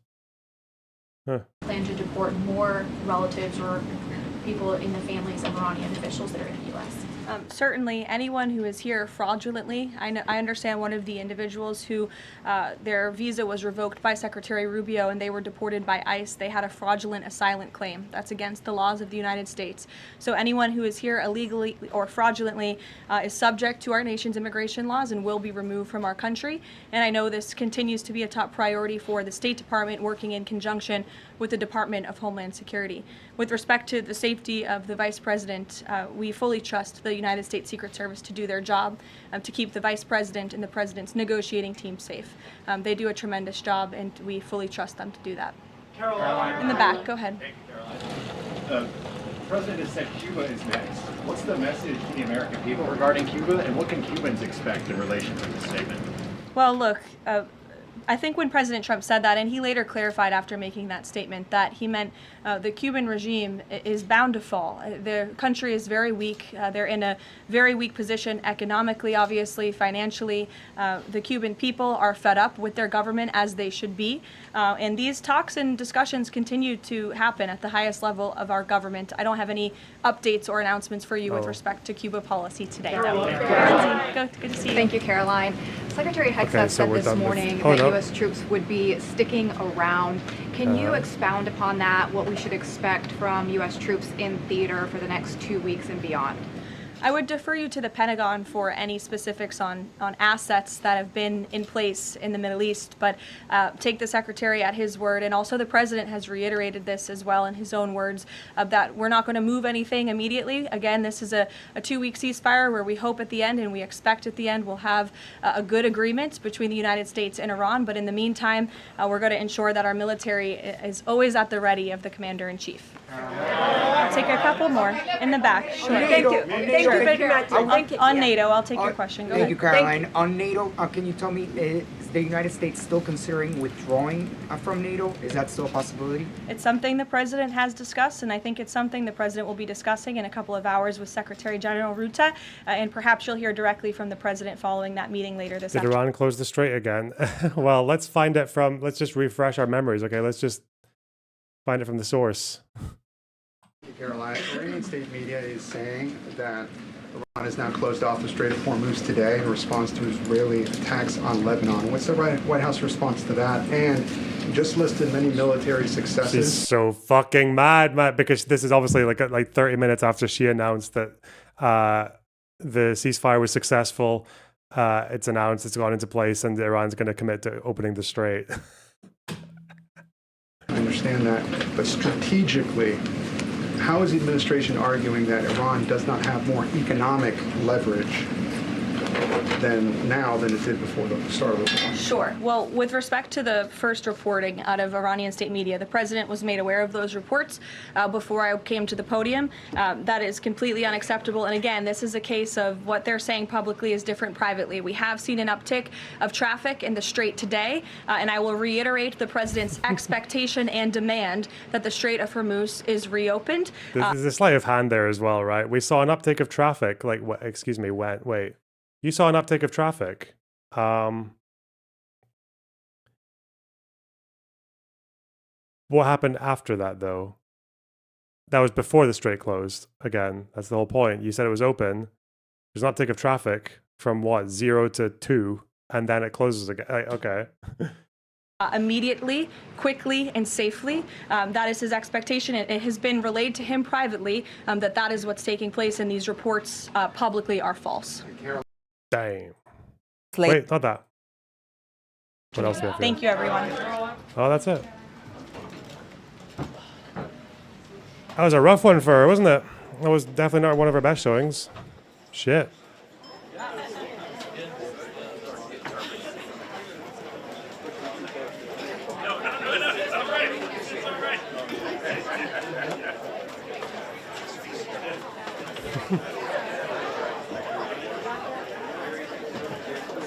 Wait, has Netanyahu said anything? We haven't heard from him for a while.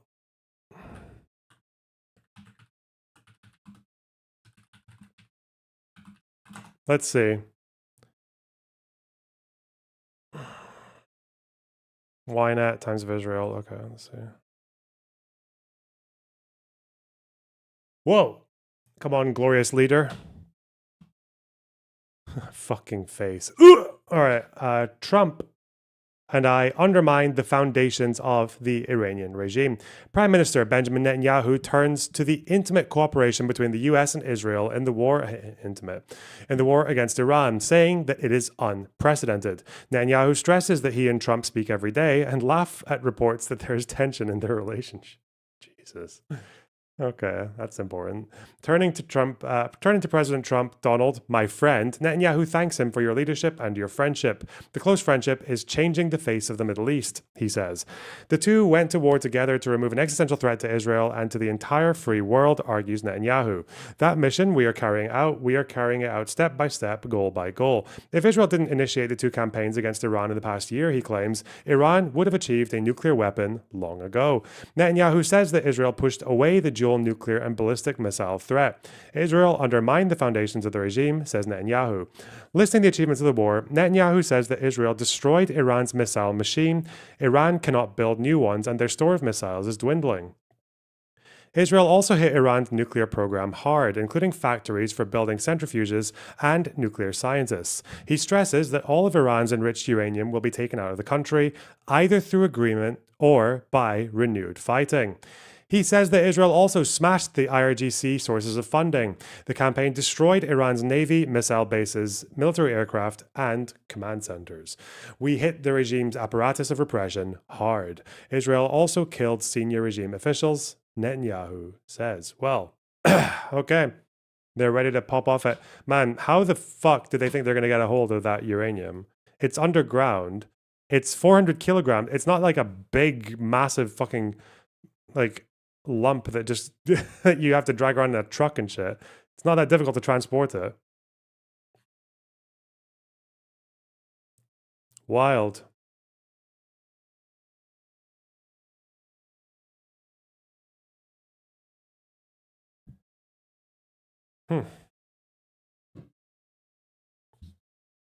Can't they nuke it? What? Nuke the nuke? Nuke the uranium? Even that, like, if they know where it is, they could bomb it, but they don't know where it is. And as soon as they know where it, as soon as they know where it is, and if Iran knows that they know where it is, they can just move it.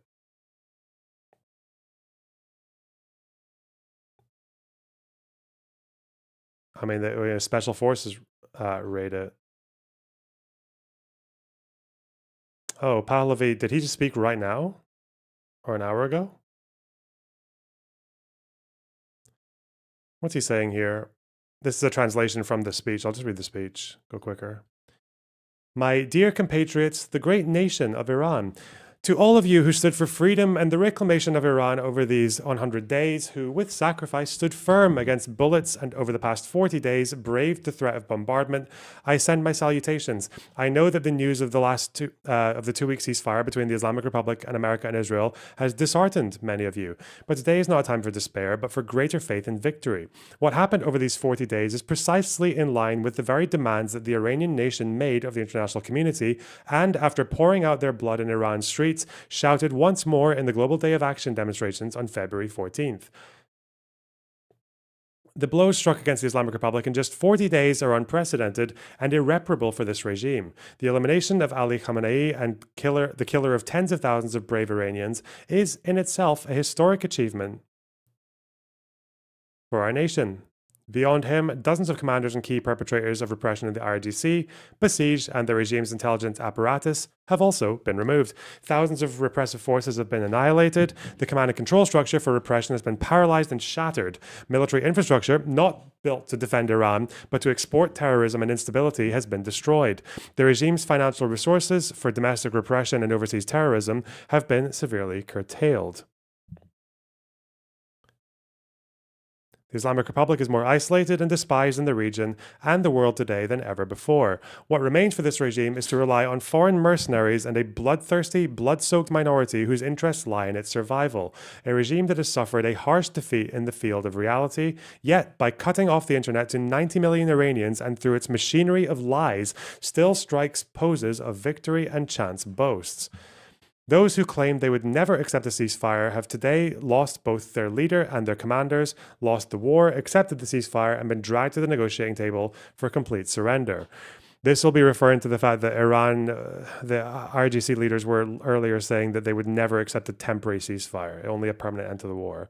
But now it seems like they've accepted a temporary ceasefire and gone and violated it immediately afterwards. But okay.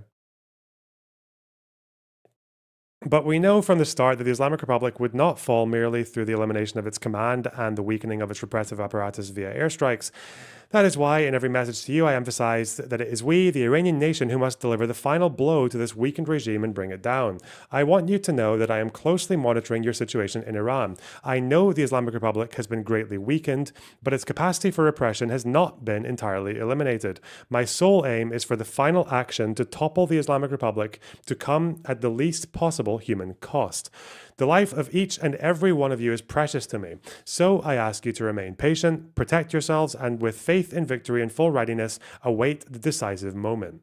In the meantime, I and all our compatriots abroad will, with all our strength, raise your demand, the end of the Islamic Republic, as our rallying cry. Have faith that no force in the world can stand against the power of a united nation. This time, the Islamic Republic has no escape route, no chance of survival, and by the mighty hands of you, the great nation of Iran, it will be overthrown. Long live Iran, Miga Reza Pahlavi. So he's saying the time to strike is not yet. He's still saying, wait for the opportune moment. I see. What do we have here? This is how many people in the regime have died. Lots of IRGC. Okay, that's not surprising. Nuclear program, not surprising. We still don't actually know what Mujtaba Khamenei's state is, do we? We don't actually know how injured he is, how dead he might be. I don't know. He might be dead, but I think it's more likely that he's injured severely. It's still stand back and stand by. Hey, where's the list for the Artesh? I don't think I see it here, do I? If this chart doesn't know, I don't know. No one in the Assembly of Experts. It's mainly these guys that matter. These are the main guys. These guys and these guys as far as protesters go. Supreme National Security Council. Because we don't know. We don't actually know how committed the Artesh are to defending the regime. What do you mean don't know? There were a lot of reports about how many Artesh leaders have been killed? Where? What?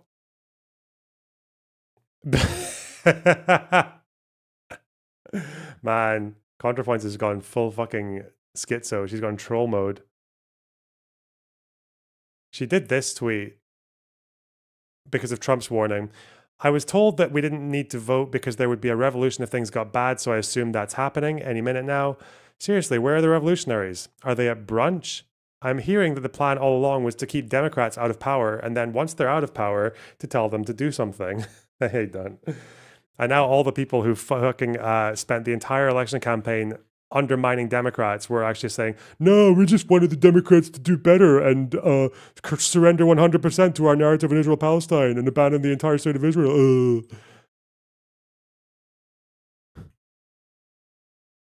When you ask revolutionaries why they aren't revolting, they just look at you like this. Ah! Oh, shit. No, just said we'll vote for you, but you should give us healthcare, bro. The ever shape-shifting opposition.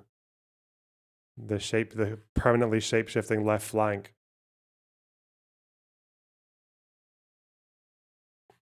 I haven't recovered from Lycan calling her stupid. Well, you better do your best, okay? Life will go on.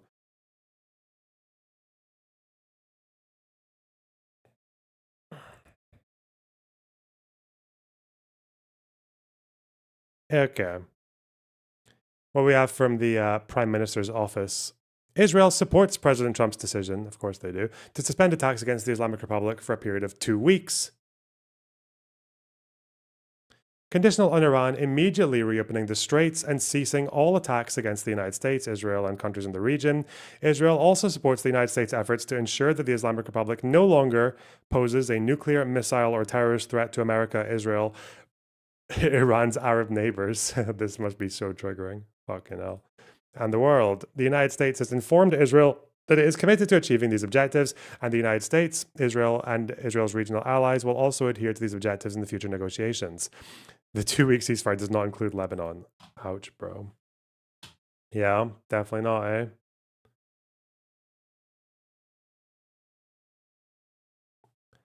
I mean, this still just sounds like everyone giving their different interpretations of what the actual ceasefire terms were.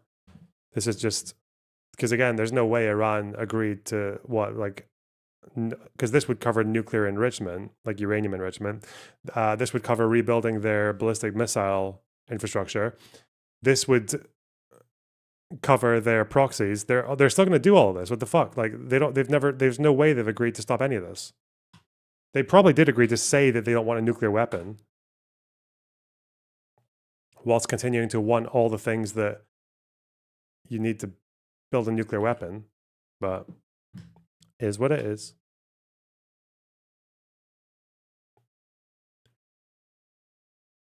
Ugh.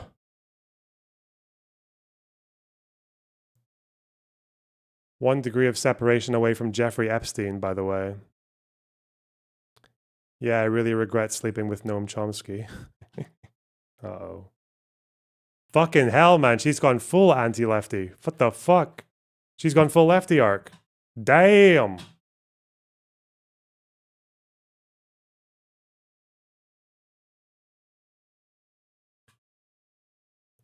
It is funny how that Chomsky connection has just been kind of like a little bit scrubbed. You don't hear much of it.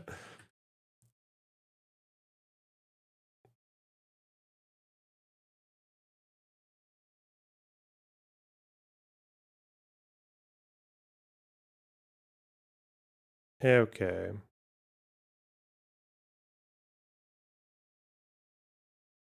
I'm probably going to go to the bathroom and then we'll do a couple of other memes to finish.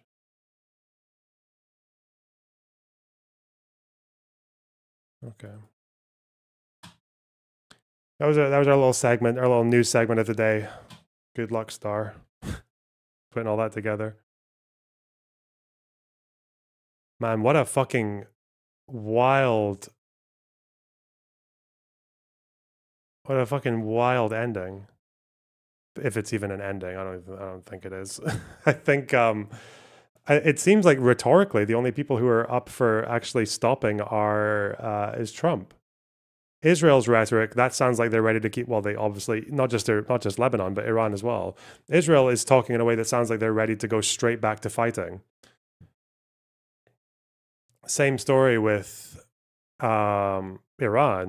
It's only Trump who seems to be like he wants to peace out. Oh, I was always wondering what happened here.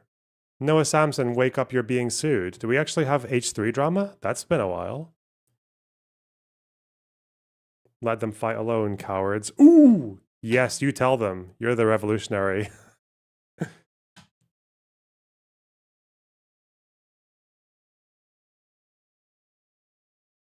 Yeah, Israel's definitely the kind of country that would be quaking in their boots at the thoughts of airstriking Iran on their own. Is this the defamation suit? Is this actually happening? There's no fucking way, man. What? Slopping out. But this started, what, a minute ago? 5 minutes ago?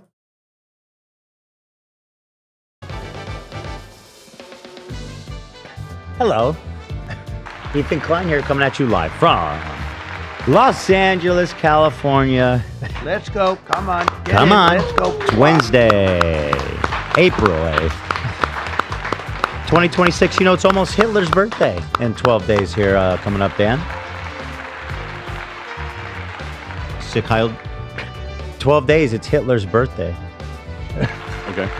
Which also happens to be the same day that we celebrate blazing. Message Destiny, he's crying right now. No. What's he crying about? Is he crying? I'm so autistic that whenever I hear people say that, it's call X, they're crying. I actually do, for at least a second, think they're actually crying. I'm going to turn on a stream and I see someone crying. He's not crying. Okay.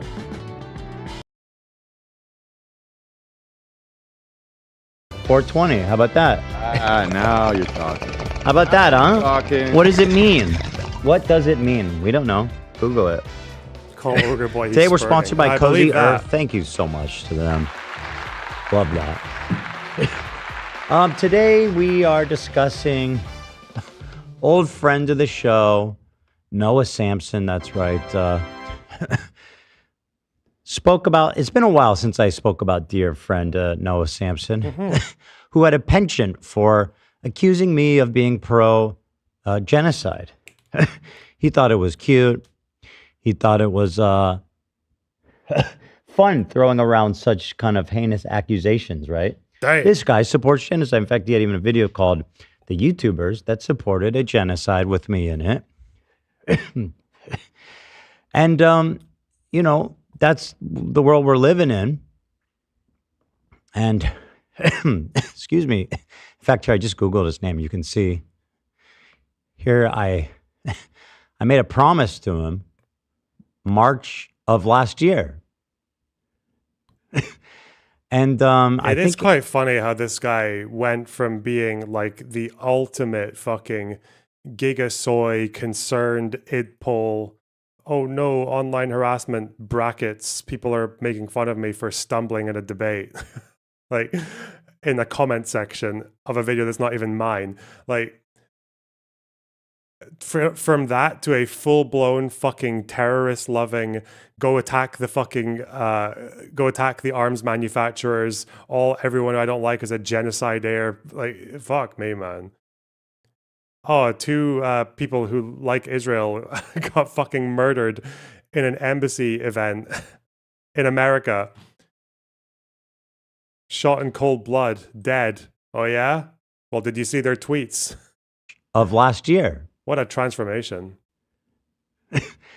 And I think he probably thought that it had blown over. I think a lot of people probably thought it blew over. In fact, the statute of limitation is passed. Oh, shit. But I, of course, kept a close eye on that. You see, the statute of limitation for certain complaints like defamation and the such. If you don't sue within, I think it's a year of the defamatory claim, it blows away like dust sued. in the wind. But he actually went and done sued.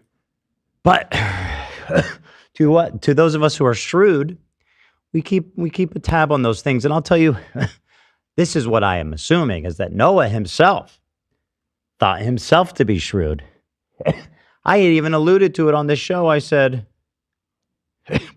well, it seems to me that Noah is ducking out, playing hooky on society. He seems to be on the lam.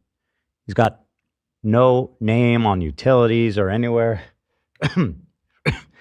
That, for example, if you were to hire a private investigator to get the information on somebody to serve them, he couldn't be found. I thought he fled to South America or some crazy shit. Was that a joke? Or wait, what? Assuming at that age in your life has to be a conscious attempt. And so we waited, you know. He hasn't made videos in a while. And it's been new Khalibaf statement. Hates the New York Times. Okay, great.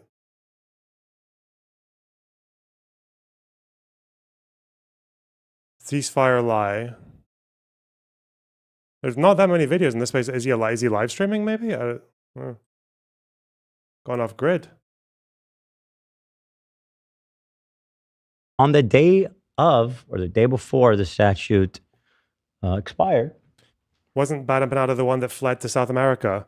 Yeah, but the thing is that Noah Samsen is basically like Bada Panada's really fucking dim, retarded sidekick.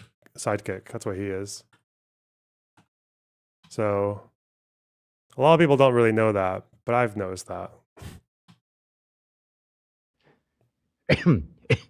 We had a nice little complaint there for defamation, for accusing me of being pro-genocide, in favor of genocide. Horrible thing to say about someone, by the way. Terrible. One of the worst, I would Awful. say, maybe even. Despicable. Of all the He things called me you a could say genocide about supporter. He put me in the thumbnail, but didn't actually say anything about me. Well, we That was filed based- it, beating the statute by about 1 day. Now, most of the time, people see these immediately, but we were under the radar. We filed it in Orange County, I believe, which is not trolled by Hi, media Lona, and late to the press. stream. I read the ceasefire deal last night before it was accepted. Am I right in saying the deal required sanctions being lifted and US financial compensation for rebuilding? That's Iran's old deal that is different from the one that apparently got accepted. Yeah. As in, there are two 10-point plans. Obviously, the one that reads like a IRGC fucking Christmas list is not the one that got accepted. There's no way America would have accepted that. But thanks for the donor. I appreciate it. Just rewind the stream. Okay, we've covered everything. We've covered it all. Also, chat, I'm going to end early again today. I'm still doing short streams for the next wee while. So if you want to donate, if you like me enough to do that, you got to do it right now. Quick, before it's too late. We don't have long. So it went under the radar. Nobody even saw. Until now, in fact, nobody knew that I was even suing Noah Samson. Well, he knew since a couple of days ago, since he was served. A couple of days. That But doesn't he's the explain only him one. not making videos for a while then. Let me take a sip. It's pretty refreshing. What flavor is that? The only one that matters, Tom. Damn right. Strawberry lemonade Shout out. with caffeine. Shut up, Tom. All right, chill. Relax. You wait your turn. Speed. Dubs. Get in line. Now, but turns out Noah, thinking he was clever, came off the grid. It was time to come out of hiding, so I thought he was doing. Because it turns out right after we filed this lawsuit of ours, that we did another very standard boilerplate search, like private investigators do every day to find the recipient of such complaints, to serve them. As you have to serve them as a very integral part of suing somebody. And I've been involved in a lot of lawsuits, and I've never had this types of trouble locating someone for service.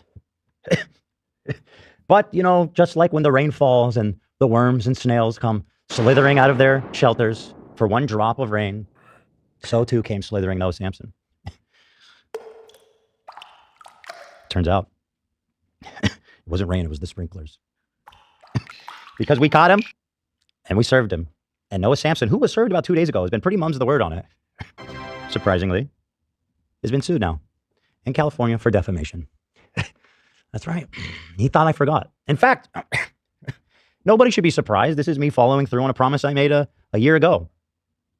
And by the way, many people, friends and comrades of his, have said that I'm only suing women. And it's been, you know, me, of course, I have a majority female audience who I respect. More than anyone in the world, I love, respect women. And so to dispel this terrible accusation that I only sue men, or women, I'm sorry, I thought it only fair and equitable to sue a man. Whoa. A white man, I might say. Very brave. Well, it's equitable, and it's important for me to know, to the three women, that it's not personal, right? I sue those who deserve it, who require accountability. And it was a terrible coincidence, a terrible one, that the three people I sued for copyright infringement were women. Terrible, right? Terrible. And I'm just happy that I've had the Get some opportunity to DEI rectify that, suing to set right the now. record straight now, to sue a straight white man. Wait, so we... And I think nobody should be more Women are relieved for 3 that, to have times that worse set than men. straight, That's other the, than Noah Samson himself, who was a woke, legendary king. And now he can rest easy at night knowing that Ethan Klein doesn't hate women. He just hates losers who do dumb and bad things. Gender, race, be damned. I come before you a simple man. And that's basically what I want. Know what it takes also. Yes, you are being sued for defamation, a very good case, I might say, which I'm going to be happy to read you excerpts from today. But when his head hits that pillow at night, he can know that he lives in a just world where women are not bullied into silence. It's not about that. Gender equality is at the core of everything I do, and Noah as well. Whoa. So take solace, my friends, all of you. Equality reigns in America in 2026, at least in this house. In this house. women, men of all races and ethnicities are being sued. That's what it means to be American. And I apologize for the horrible optics that suing 3 women. I tried to convince everybody. I said, it's not about their gender. It's about their statements on the record. He hasn't sued any blacks, though, has he? He hasn't sued any black people. Shonda Black, maybe? Their intentions to steal from me, but that wasn't enough. And so I stand before you, a man of the people, a man of all people, genders. With lawsuit complaint. Definitely not sued any Jews. Oh, shit. In hand. Noah Sampson, I am suing you. Pa, paper on the desk. Hear ye, hear you. Sleep well tonight, sweet prince. Because gender equality suffrage for all women has been achieved here in America 2026. Thank you. And congratulations, Noah Sampson. You've done it. Excuse me. I got a button now. Talk about freedom. What's that? Is that the soundboard? Yes. And to move on from the gender thing, which is very important, but... I had a quick question about Noah. Please. When you were saying it was hard to locate him, he was on the lam. I don't know if you could say where, but I'm picturing him like in a Saddam Hussein type bunker situation, like kind of like... He may have been in a hole with ventilation. Where was he? Can you say? The truth is, I don't know, because all I can say is he wasn't on any utilities or rental agreements or anything that any normal functioning member of society would be on, where it would be, you could locate them to serve them with a lawsuit. He was off the grid. He was with, as far as I know, he was with Bana Panada in what is it? Uruguay. Right? Uruguay. He's no, it turns out he's right here in beautiful California. Right here. California. Did you know he drives a Tesla? It's not funny. I think people knew that, but they weren't sure if he still had it. Why is that funny? I don't know. Lots of people. Because he's Noah flippin' Sampson, champion of the people out there driving the Elon Musk car. I love Tesla. Who is, I'm saluting the Nazis guy, right? I mean, he's like the white supremacy act. When you say drives a Tesla, not all Teslas look like, okay, because whenever I think Tesla, I think of the Cybertruck, but there are other Teslas. They all, I think like every single one of them looks disgusting though, right? Like who the fuck? Do any of them look like just normal cars? Or are they all like, look, I'm driving a Tesla. A swastika car. Oh God. Yeah, they look like toy cars. Yeah, like every single one of them looks like a toy car. Okay. Yes. Anyway, let's take a look at the complaint. But first, let me talk about the Great Wolf Lodge. No, I'm kidding. I guess I should keep it. I think we read the complaint a while ago. After that intro. That's not new. Then we'll circle back around to the Great Wolf Lodge, of which I always have a lot to say. So here's the complaint, stamped by the judge, of course. There's other ways to serve people who are on the lam, by the way, and it's not easy though. It takes a great effort because you have to prove to the judge that you've exhausted every reasonable and in some cases not so reasonable attempts to serve them. And finally, your only option is to serve them in the press. After you've exhausted all options, you say, Judge, we've done everything we can. We cannot find this person. And so you get permission. You take out an ad in like the LA Times or wherever saying, hear you, Noah Sampson. You are being served. This is your notice. Isn't that crazy? But we didn't have to do that, thankfully. That's some good subs right there, boy. Tastes especially good today, brother. Feel hydrated. Now this document, I'll say, it's 14 pages. Good guess. It's significantly more, actually. That would be an anemic complaint, actually, 14 pages in this case. I know, Dark 32. Viper, that's an unfathomable amount of text, but it's not about him today. So this document is actually quite important to me. It archives and sets forth for the record all the defamatory bullshit that has been... Okay, we don't have time. And we've read that before. Why no? Because it involves the litigating of the fucking history of Mizrahi Jews and why they ended up in Israel. This is a statement from Galibaf, who is the Iranian Speaker of the Parliament regarding the ceasefire. Statement on the violation of 3 key clauses of the 10-point proposal, brackets agreed framework, before the start of the negotiations. The deep historical distrust we hold towards the United States stems from its repeated violations of all forms of commitments, a pattern that has regrettably been repeated once again. Remember, there were 10 points. There's a 10-point proposal.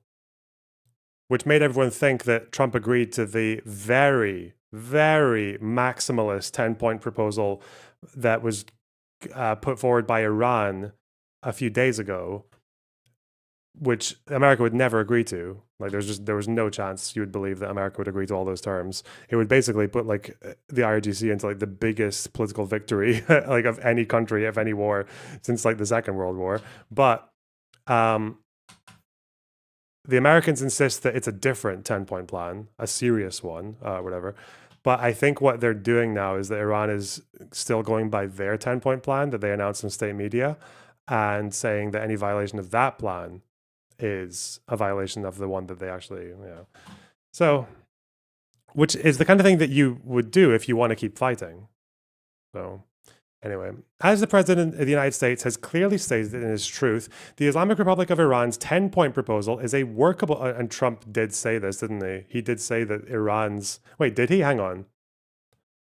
Let's double check. I think he did say this, which is so fucking stupid. He must have like been told about a different 10-point proposal or an altered one and confused it with Iran's. I have no idea.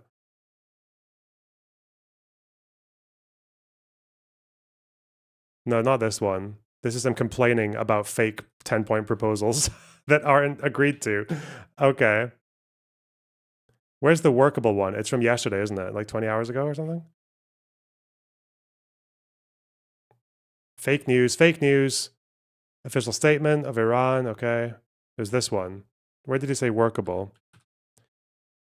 We received a 10-point proposal from Iran and believe it is a workable basis.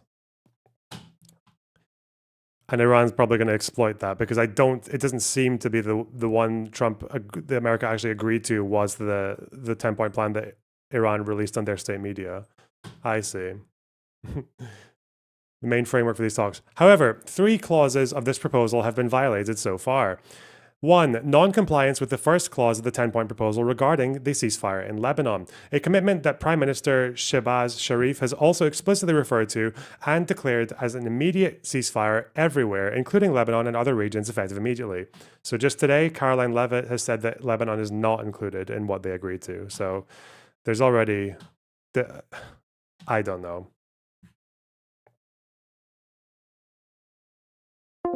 The entry of an intruding drone into Iranian airspace, which was destroyed in the city of Lar in Fars province, in clear violation of the clause prohibiting any further violation of Iran airspace. Now, again, we don't know where this came from, because Iran also fired at several Gulf states after Trump announced the ceasefire. And some people are speculating that it was actually one of them that shot this, but again, whatever.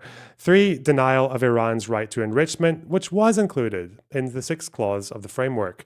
Now, the very workable basis on which to negotiate has been openly and clearly violated, even before the negotiations began. In such a situation, a bilateral ceasefire or negotiations is unreasonable. It seems Pakistan actually did the thing you said they might have done. I was joking, okay? When I said that Pakistan gave 2 different 10-point proposals to each party and told the other that it had been agreed on, that's a joke, right? There's no fucking, I don't believe it. Maybe, I don't know, whatever. We'll find out tomorrow, or if ever, or maybe in 40 years. But it's cooked. Pakistan #1. Epic diplomacy. Grape. Okay. Whatever. We are doing. Oh, I did it. Oh, I did it last night because I was bored. All right, sorry. Well, I've been trying spelling bee, but man, the thing with spelling bee is you can get the genius score if you spend like a really long time on it, but it's not that easy. It's not that easy at all. I tried some today, but like you can do it in like 10 minutes, or you can do it in like an hour. Or 2 hours, yeah, or you just have to do it all, like in intermittent periods all day. It's not. So what you're supposed to do is you're supposed to make any word that's longer than 3 letters, and it has to use this letter. It has to use the middle one, but out of these letters. So, like, yeah, anoint was one, or anti was one. Sorry, spoilers, by the way.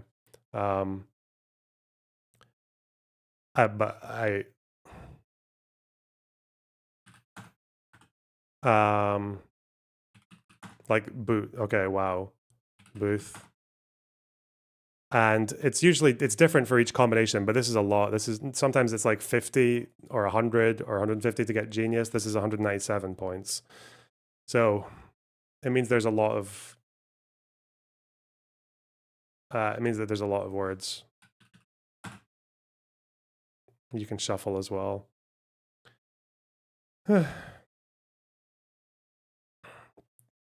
Fuck off, chat.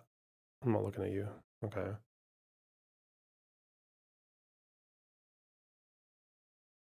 I've already got words here as well.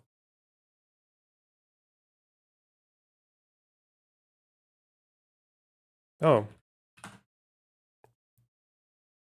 No. Oh, yeah, this is one too, yeah. Because it has to use the T.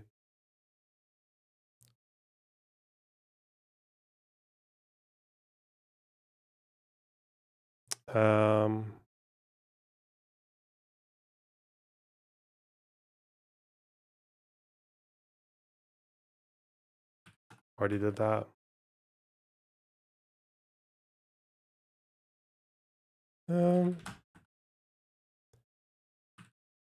Fuck. And also, you'd be surprised how many random fucking combinations of letters are actually words, especially if it's like four letters. Yeah, I've discovered a lot of strange additions to the English language from this game. I'm already struggling though at 39. Not good.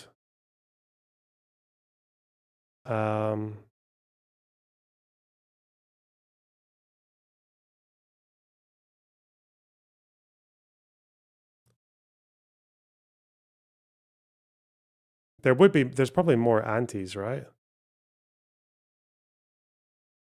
But not any of these. Anti-bait. Like, you never know. You never know. Okay. Some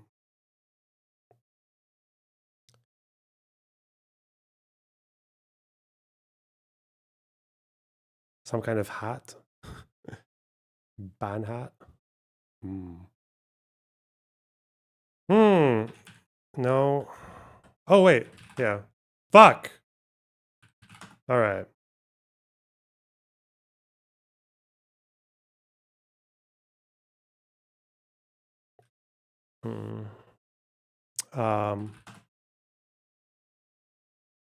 No.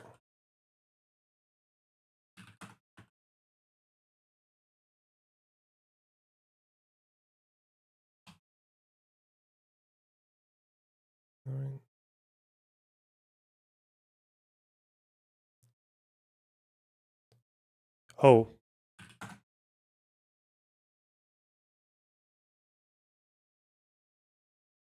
Did I do? Yeah, okay. Looking for words that might be similar to ones that I've already got.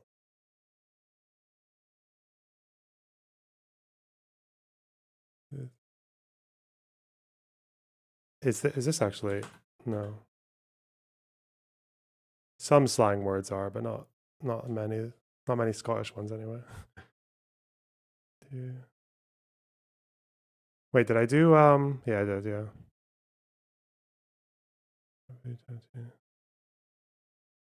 There's no like INGs or there is like maybe on something. Oh, that one. Okay.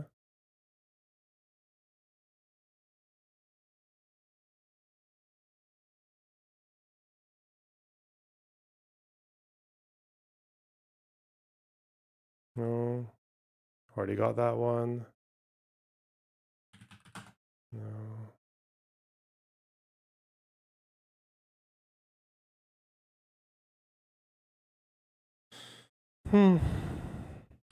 That? No. Okay. Oh, I already did that one. Fuck!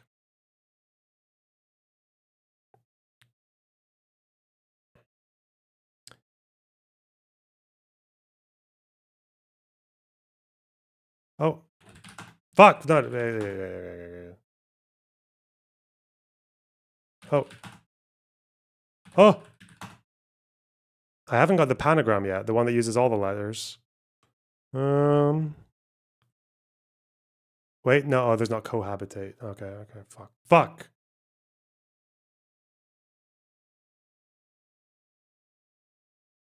Whatever.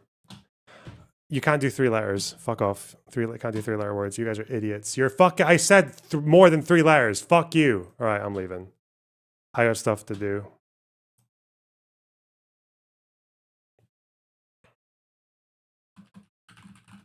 Actually, I might stay longer.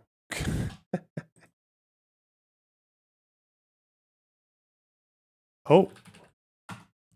Wait, what? No, I spelled it wrong. Jesus Christ. Ah! Uh-huh.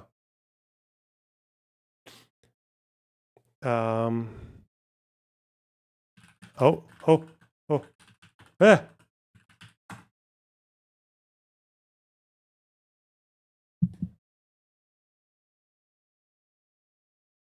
$79.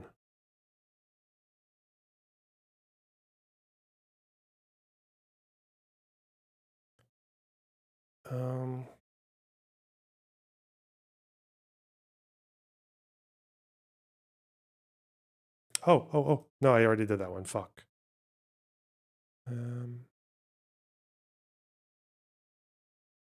Well, maybe if I think of like beginning letters, have I done it? So I got A-N. There is also, if you go for hints, it tells you how many of each word that begins with like 2 particular letters, how many panagrams there are. Like, I usually go to hints when I get to close to 100, but I try to go as far as I can. Is this a word? No.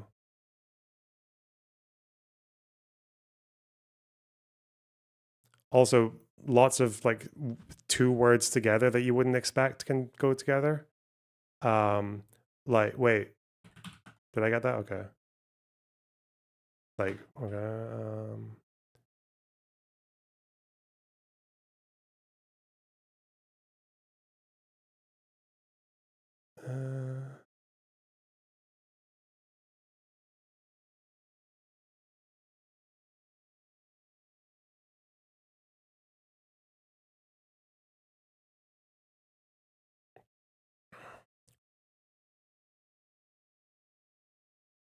There's a word that I remember from an old poem that was like tintinnabulation. But there's no, which has some of those letters, most of those letters, but there's a U missing. Fuck. The tidbit wouldn't work.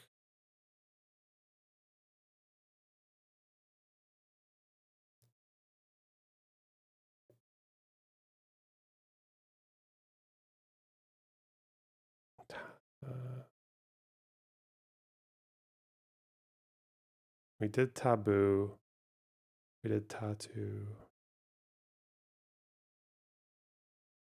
Is this a word? Why do I feel like I've heard this somewhere? No. Oh, tooth. Okay. Sometimes also just coming up with like random noises can get you to another word. That's a name. Names don't usually work. Oh. Hey, see, yes, okay.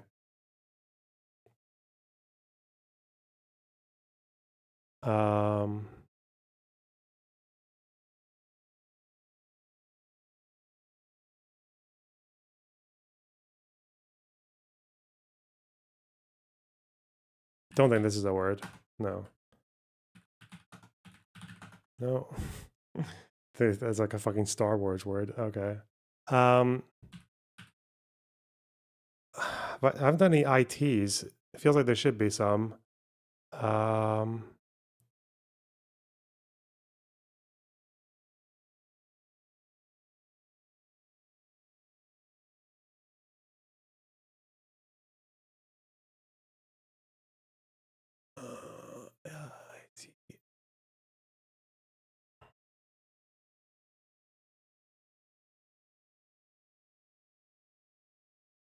I keep thinking of like Apple products, but just for random words. iTooth. iTab. iTan. No, hang on. Let's be more serious.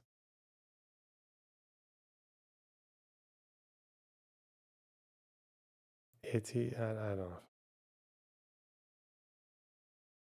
know. Oh wait.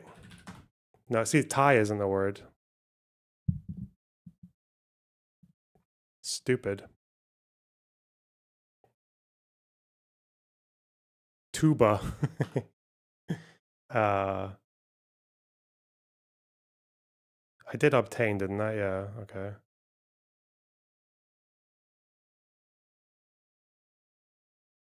It's like, that's not a word, is it? No.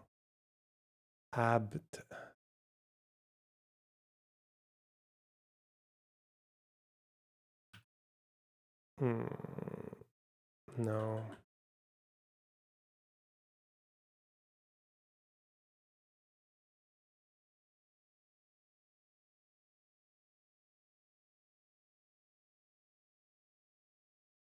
Abath.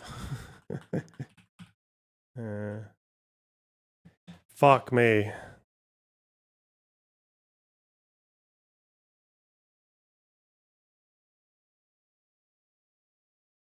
Also trying to not get distracted by words that don't have the T in it. Did I do...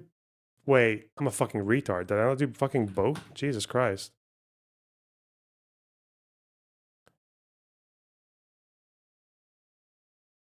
That's 90, okay.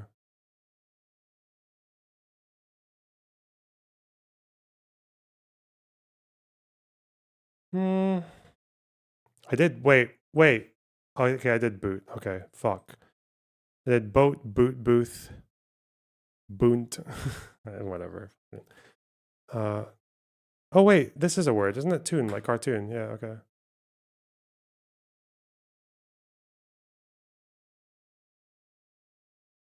Why do you think that's... No, okay.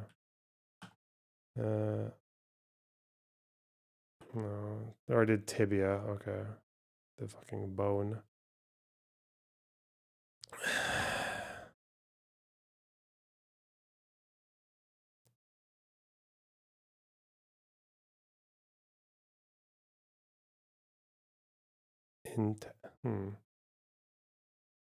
I keep feeling there needs to be an in something, but I just can't see it. Annote, I want to do annotate, but that's short of an E. There's no, wait, oh fuck. If there was a G, fuck me. Can't do it with an apostrophe. Annotating. Like anyone pronounces the G.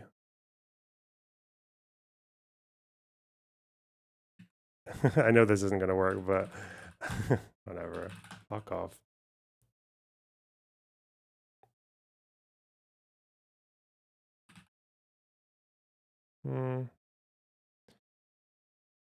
Oh.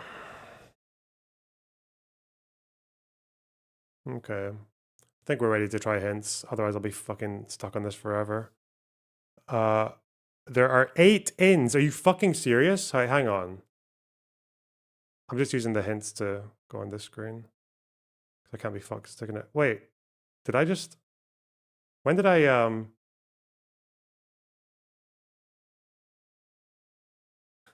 Oh, I'm sorry. Did I... How long did I have the screen off? Did I press a button? Fuck me. All right. Okay. Oh, there are 2 panagrams apparently. Wait, I can make room for this, can't I? I can do this and then put this like here. I can put the hints page here. 8 minutes. Okay, I'm an epic fuck up. Good. Well done. Let's do it like that. Okay. That's cool. That works. All right. So there's no... Okay, we didn't get the 1AB. Oh, wait. No. Is that like a bit? No. Okay. Never mind. ANs, I got 1. There are 4. AT, we got the only AT. Okay, there's a really long A word there with 10. It's not like attach or anything. Okay.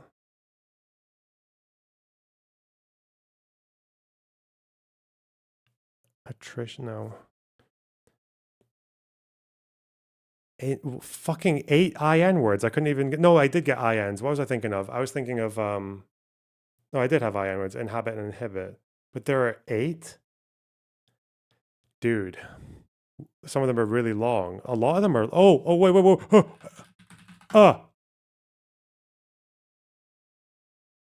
Holy fuck. Oh, wait. Is that... Ooh, there's the pentagram. Okay, 120. Okay. 1, 2, 3, 4. What if it's like a word, then it's Asian after it for each one of them?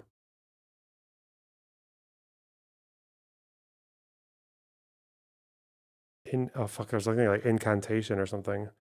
This is where we're gonna get the genius. Okay, invitation.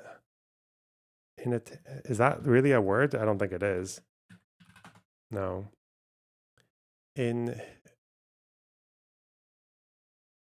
I was thinking inattention, but there's no fucking E. Inhibition. Wait, no, wait. How many 10-letter words here?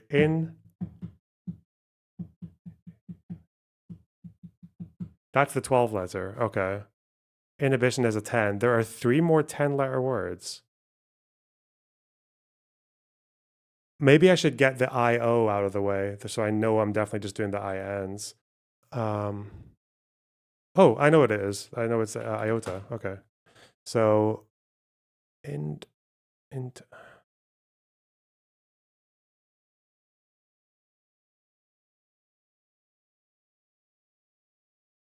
I feel like there's something that might come from like tinnitus or something like I don't know. It might be words I don't know. Could be, bub. I wonder if it's going to be another word that has the panagram, because the panagram. No, there's a few that could be that. Wait, dude, fuck me. Ugh. Okay, that's the second pentagram. Okay, I already had it. Okay, wait, how do I need 138? I need 197. Oh, it's fucking loads. Okay. Oh.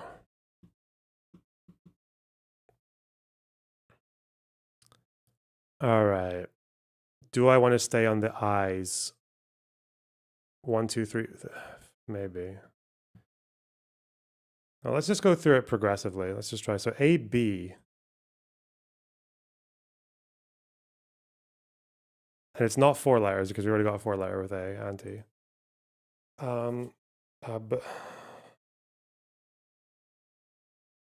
And ANs, we've only got 2, and there are 4. Those ABs are ANs. I feel like there's an anti-something, but I don't know what it would be.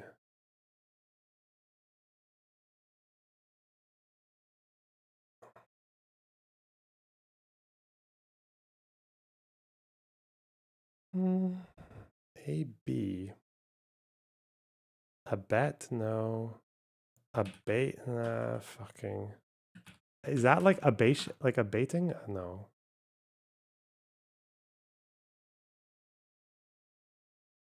It could be like apt.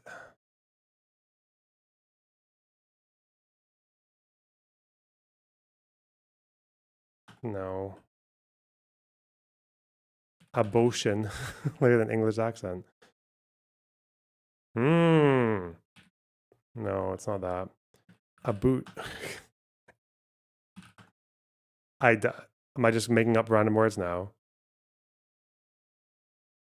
Oh, is that actually, that's just a name. Oh, it's a word. Okay. So now it's just ANs. Okay.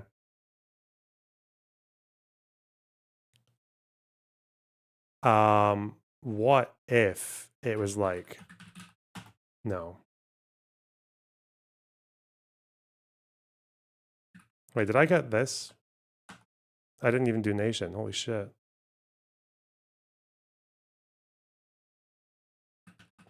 Oh.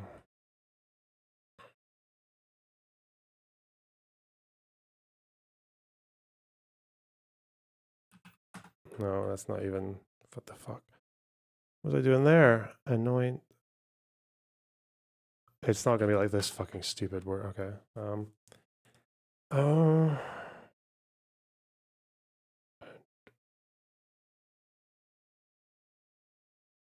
And B and B.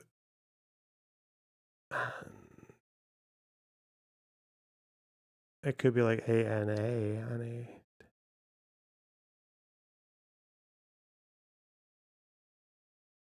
I don't know.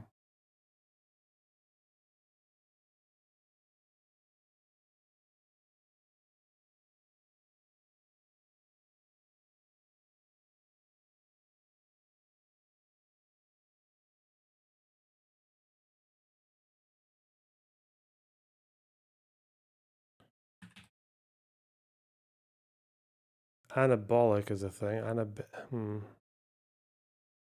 know.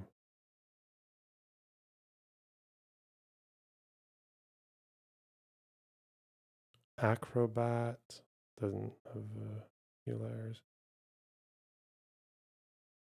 I don't know. Let's move on. We'll do like a few passes. Bait, bath, batten. There's one more BA. BO, there's I haven't got the BIs. There are two of them. Boat, boot, booth. There are two more BOs. There's a few 4-letter BAs. 1, 2, 3. I've only got 4 out of 6. Okay, that should be fine.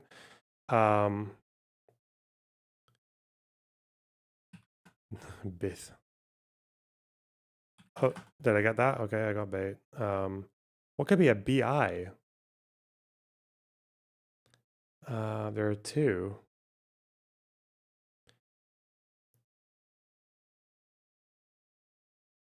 If it was a BIN, no, that should be quite.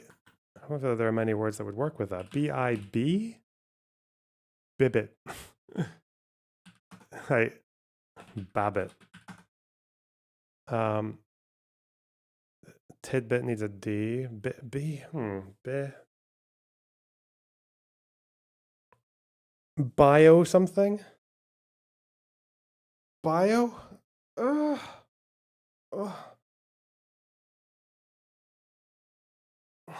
Bio.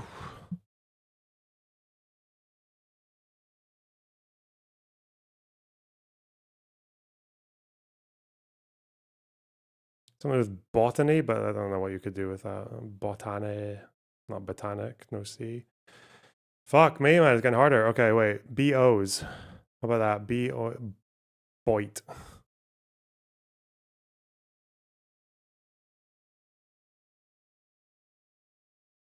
Oh. No, it doesn't have a T.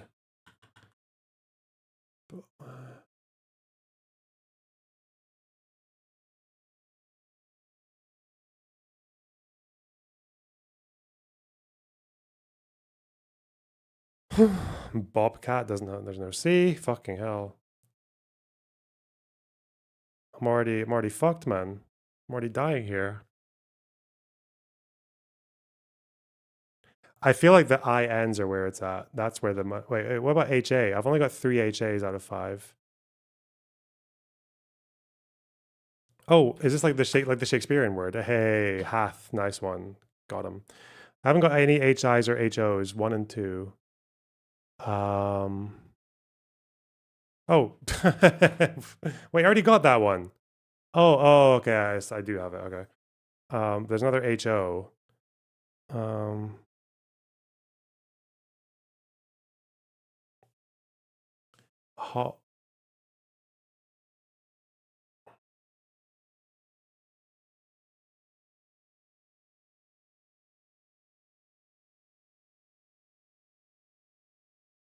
Huh. Is it like, is that a word? No. We already got hoot.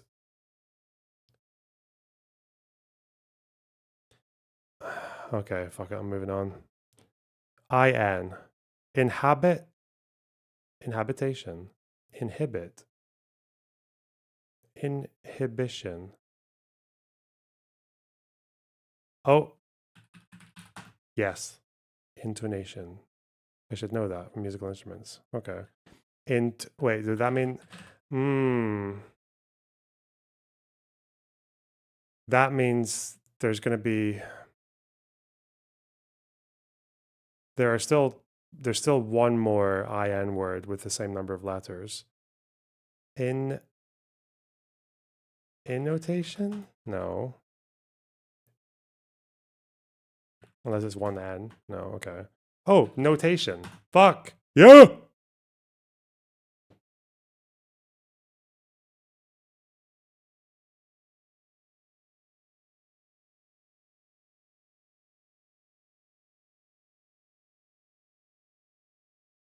Maybe there's a few things here that I've missed. There are tations or whatever. Botation. Butation. Habitation, we got that one. Hintation. Tintation.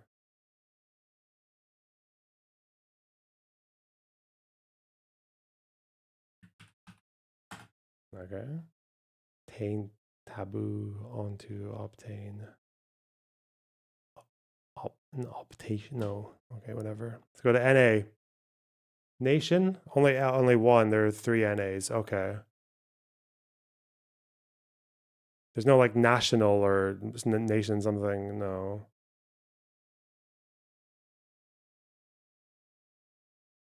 Natal, Nathan. Fuck.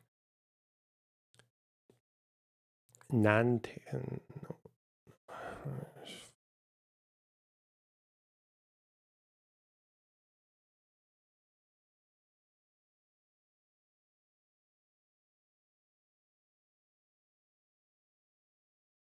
Fuck me, man. 19. Okay.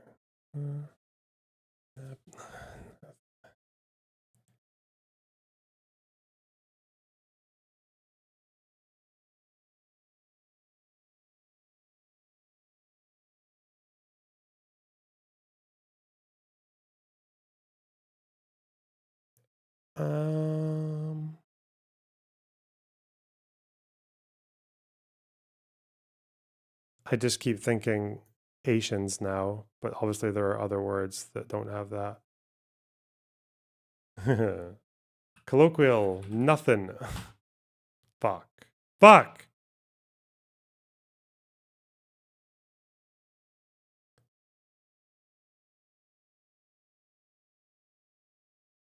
What about NI?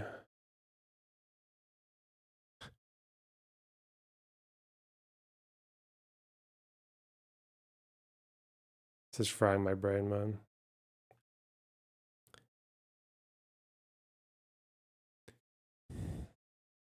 Oh, wait.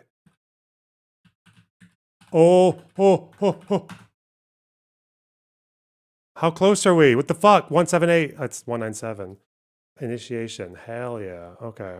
Wait, is that all the 10-letter ones from I? Wait, how many INs do I have in that? 1, 2, 3, 4, 5, 6. There are 2 more. Intation. Initiation. Already did that one just now. Inbantation.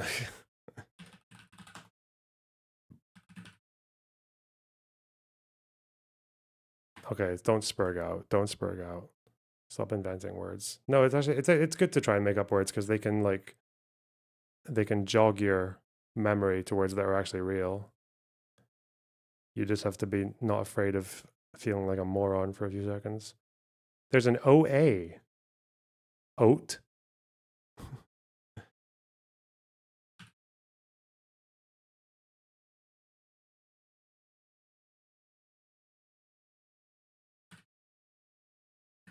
A lot of these other ones, there aren't that many OAs that follow with like a B-ob, own. Is it actually T? Otation. No, obviously not. Oat, bin.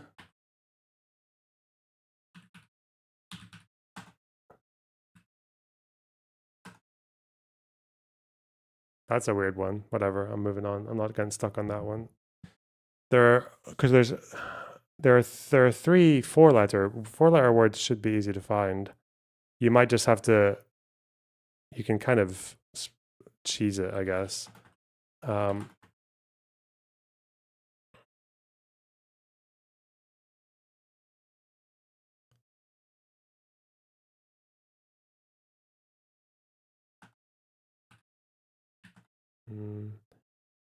You can kind of just go through every possible combination and you'll get there eventually.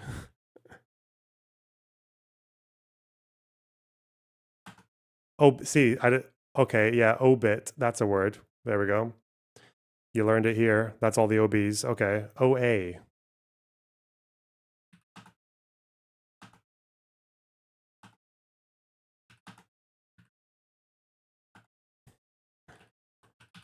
Oath. There we go. That's one way to do it. Is that all the O's? Is that how I did all the O's? What? Oath, obit, yeah. Obtain, onto. That's all the O's. Well done. Taboo, taint, tattoo. There are 5 TAs.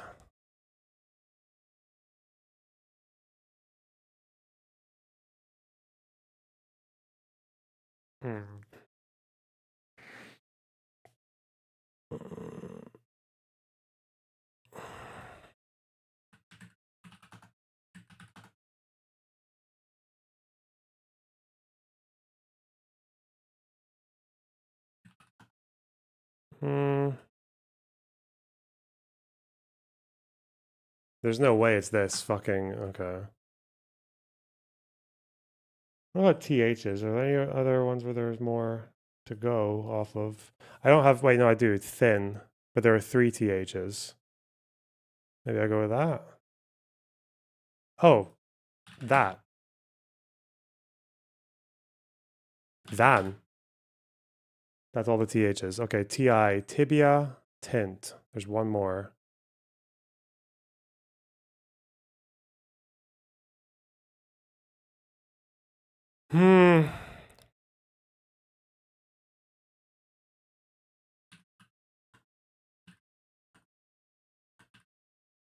I can't do Tiananmen because that wouldn't work anyway because it's place name.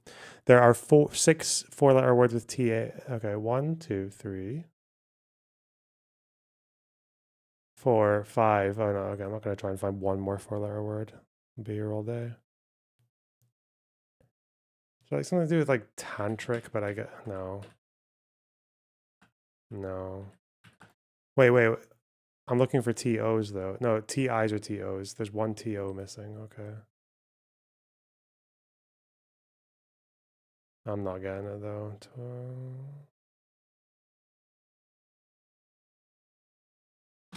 Should I go back to the start or man, I'm so close though. Oh, fuck me.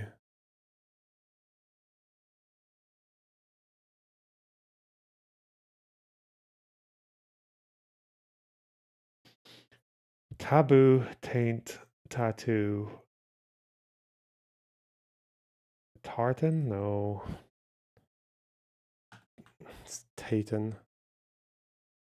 I did taint, okay. No.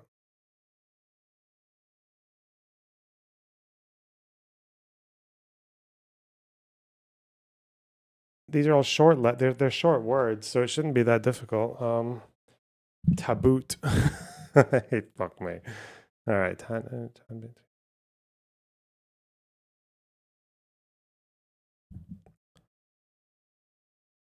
No. Taba? No. No. Tabikat? No. What did I, so TH, did I do 1, 2, I'm 1 short of everything, am I? Tibia, tint. What about 5-letter words? Tintin. Titan. Okay. 187. Oh my god. 10 short. That's actually a lot though. Especially since some of these 4-letter words are 1 point. All right, so that's all the TIs. Tibia, tint, titan. Okay. Fuck. Where are the 6-letter words? I don't have, I've got tattoo. And taboo's 5. There's another 6-letter. Oh, fuck me. So it could be TH, TI, or TO.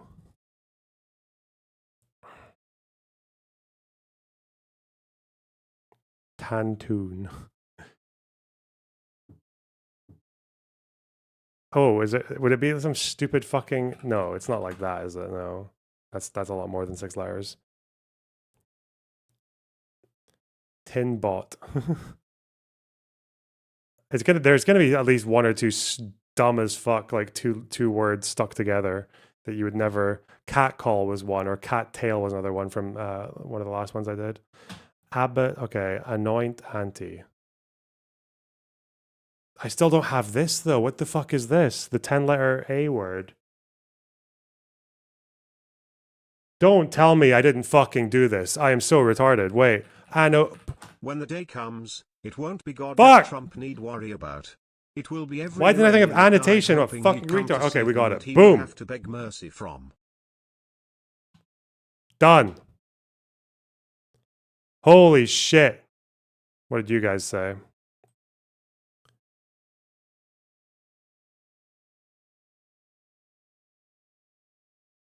Tanto. Tomb. Oh, yeah. No, wait, there's no M, idiot. Tabitha. Is that actually a fucking word?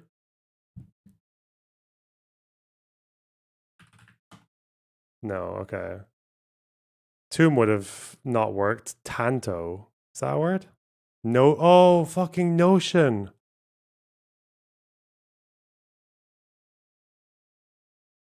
Tahini. Would tahini work? I'm curious now if I forgot tahini. It does work. Okay. I'm not going to use your ones too much because that's like, want to keep my score true to life as much as possible. Well, shit. Annotate. Holy fuck, man. Why did I not see that? Anyway. Well done, guys. Well done. I'm leaving. Fuck you. Bye.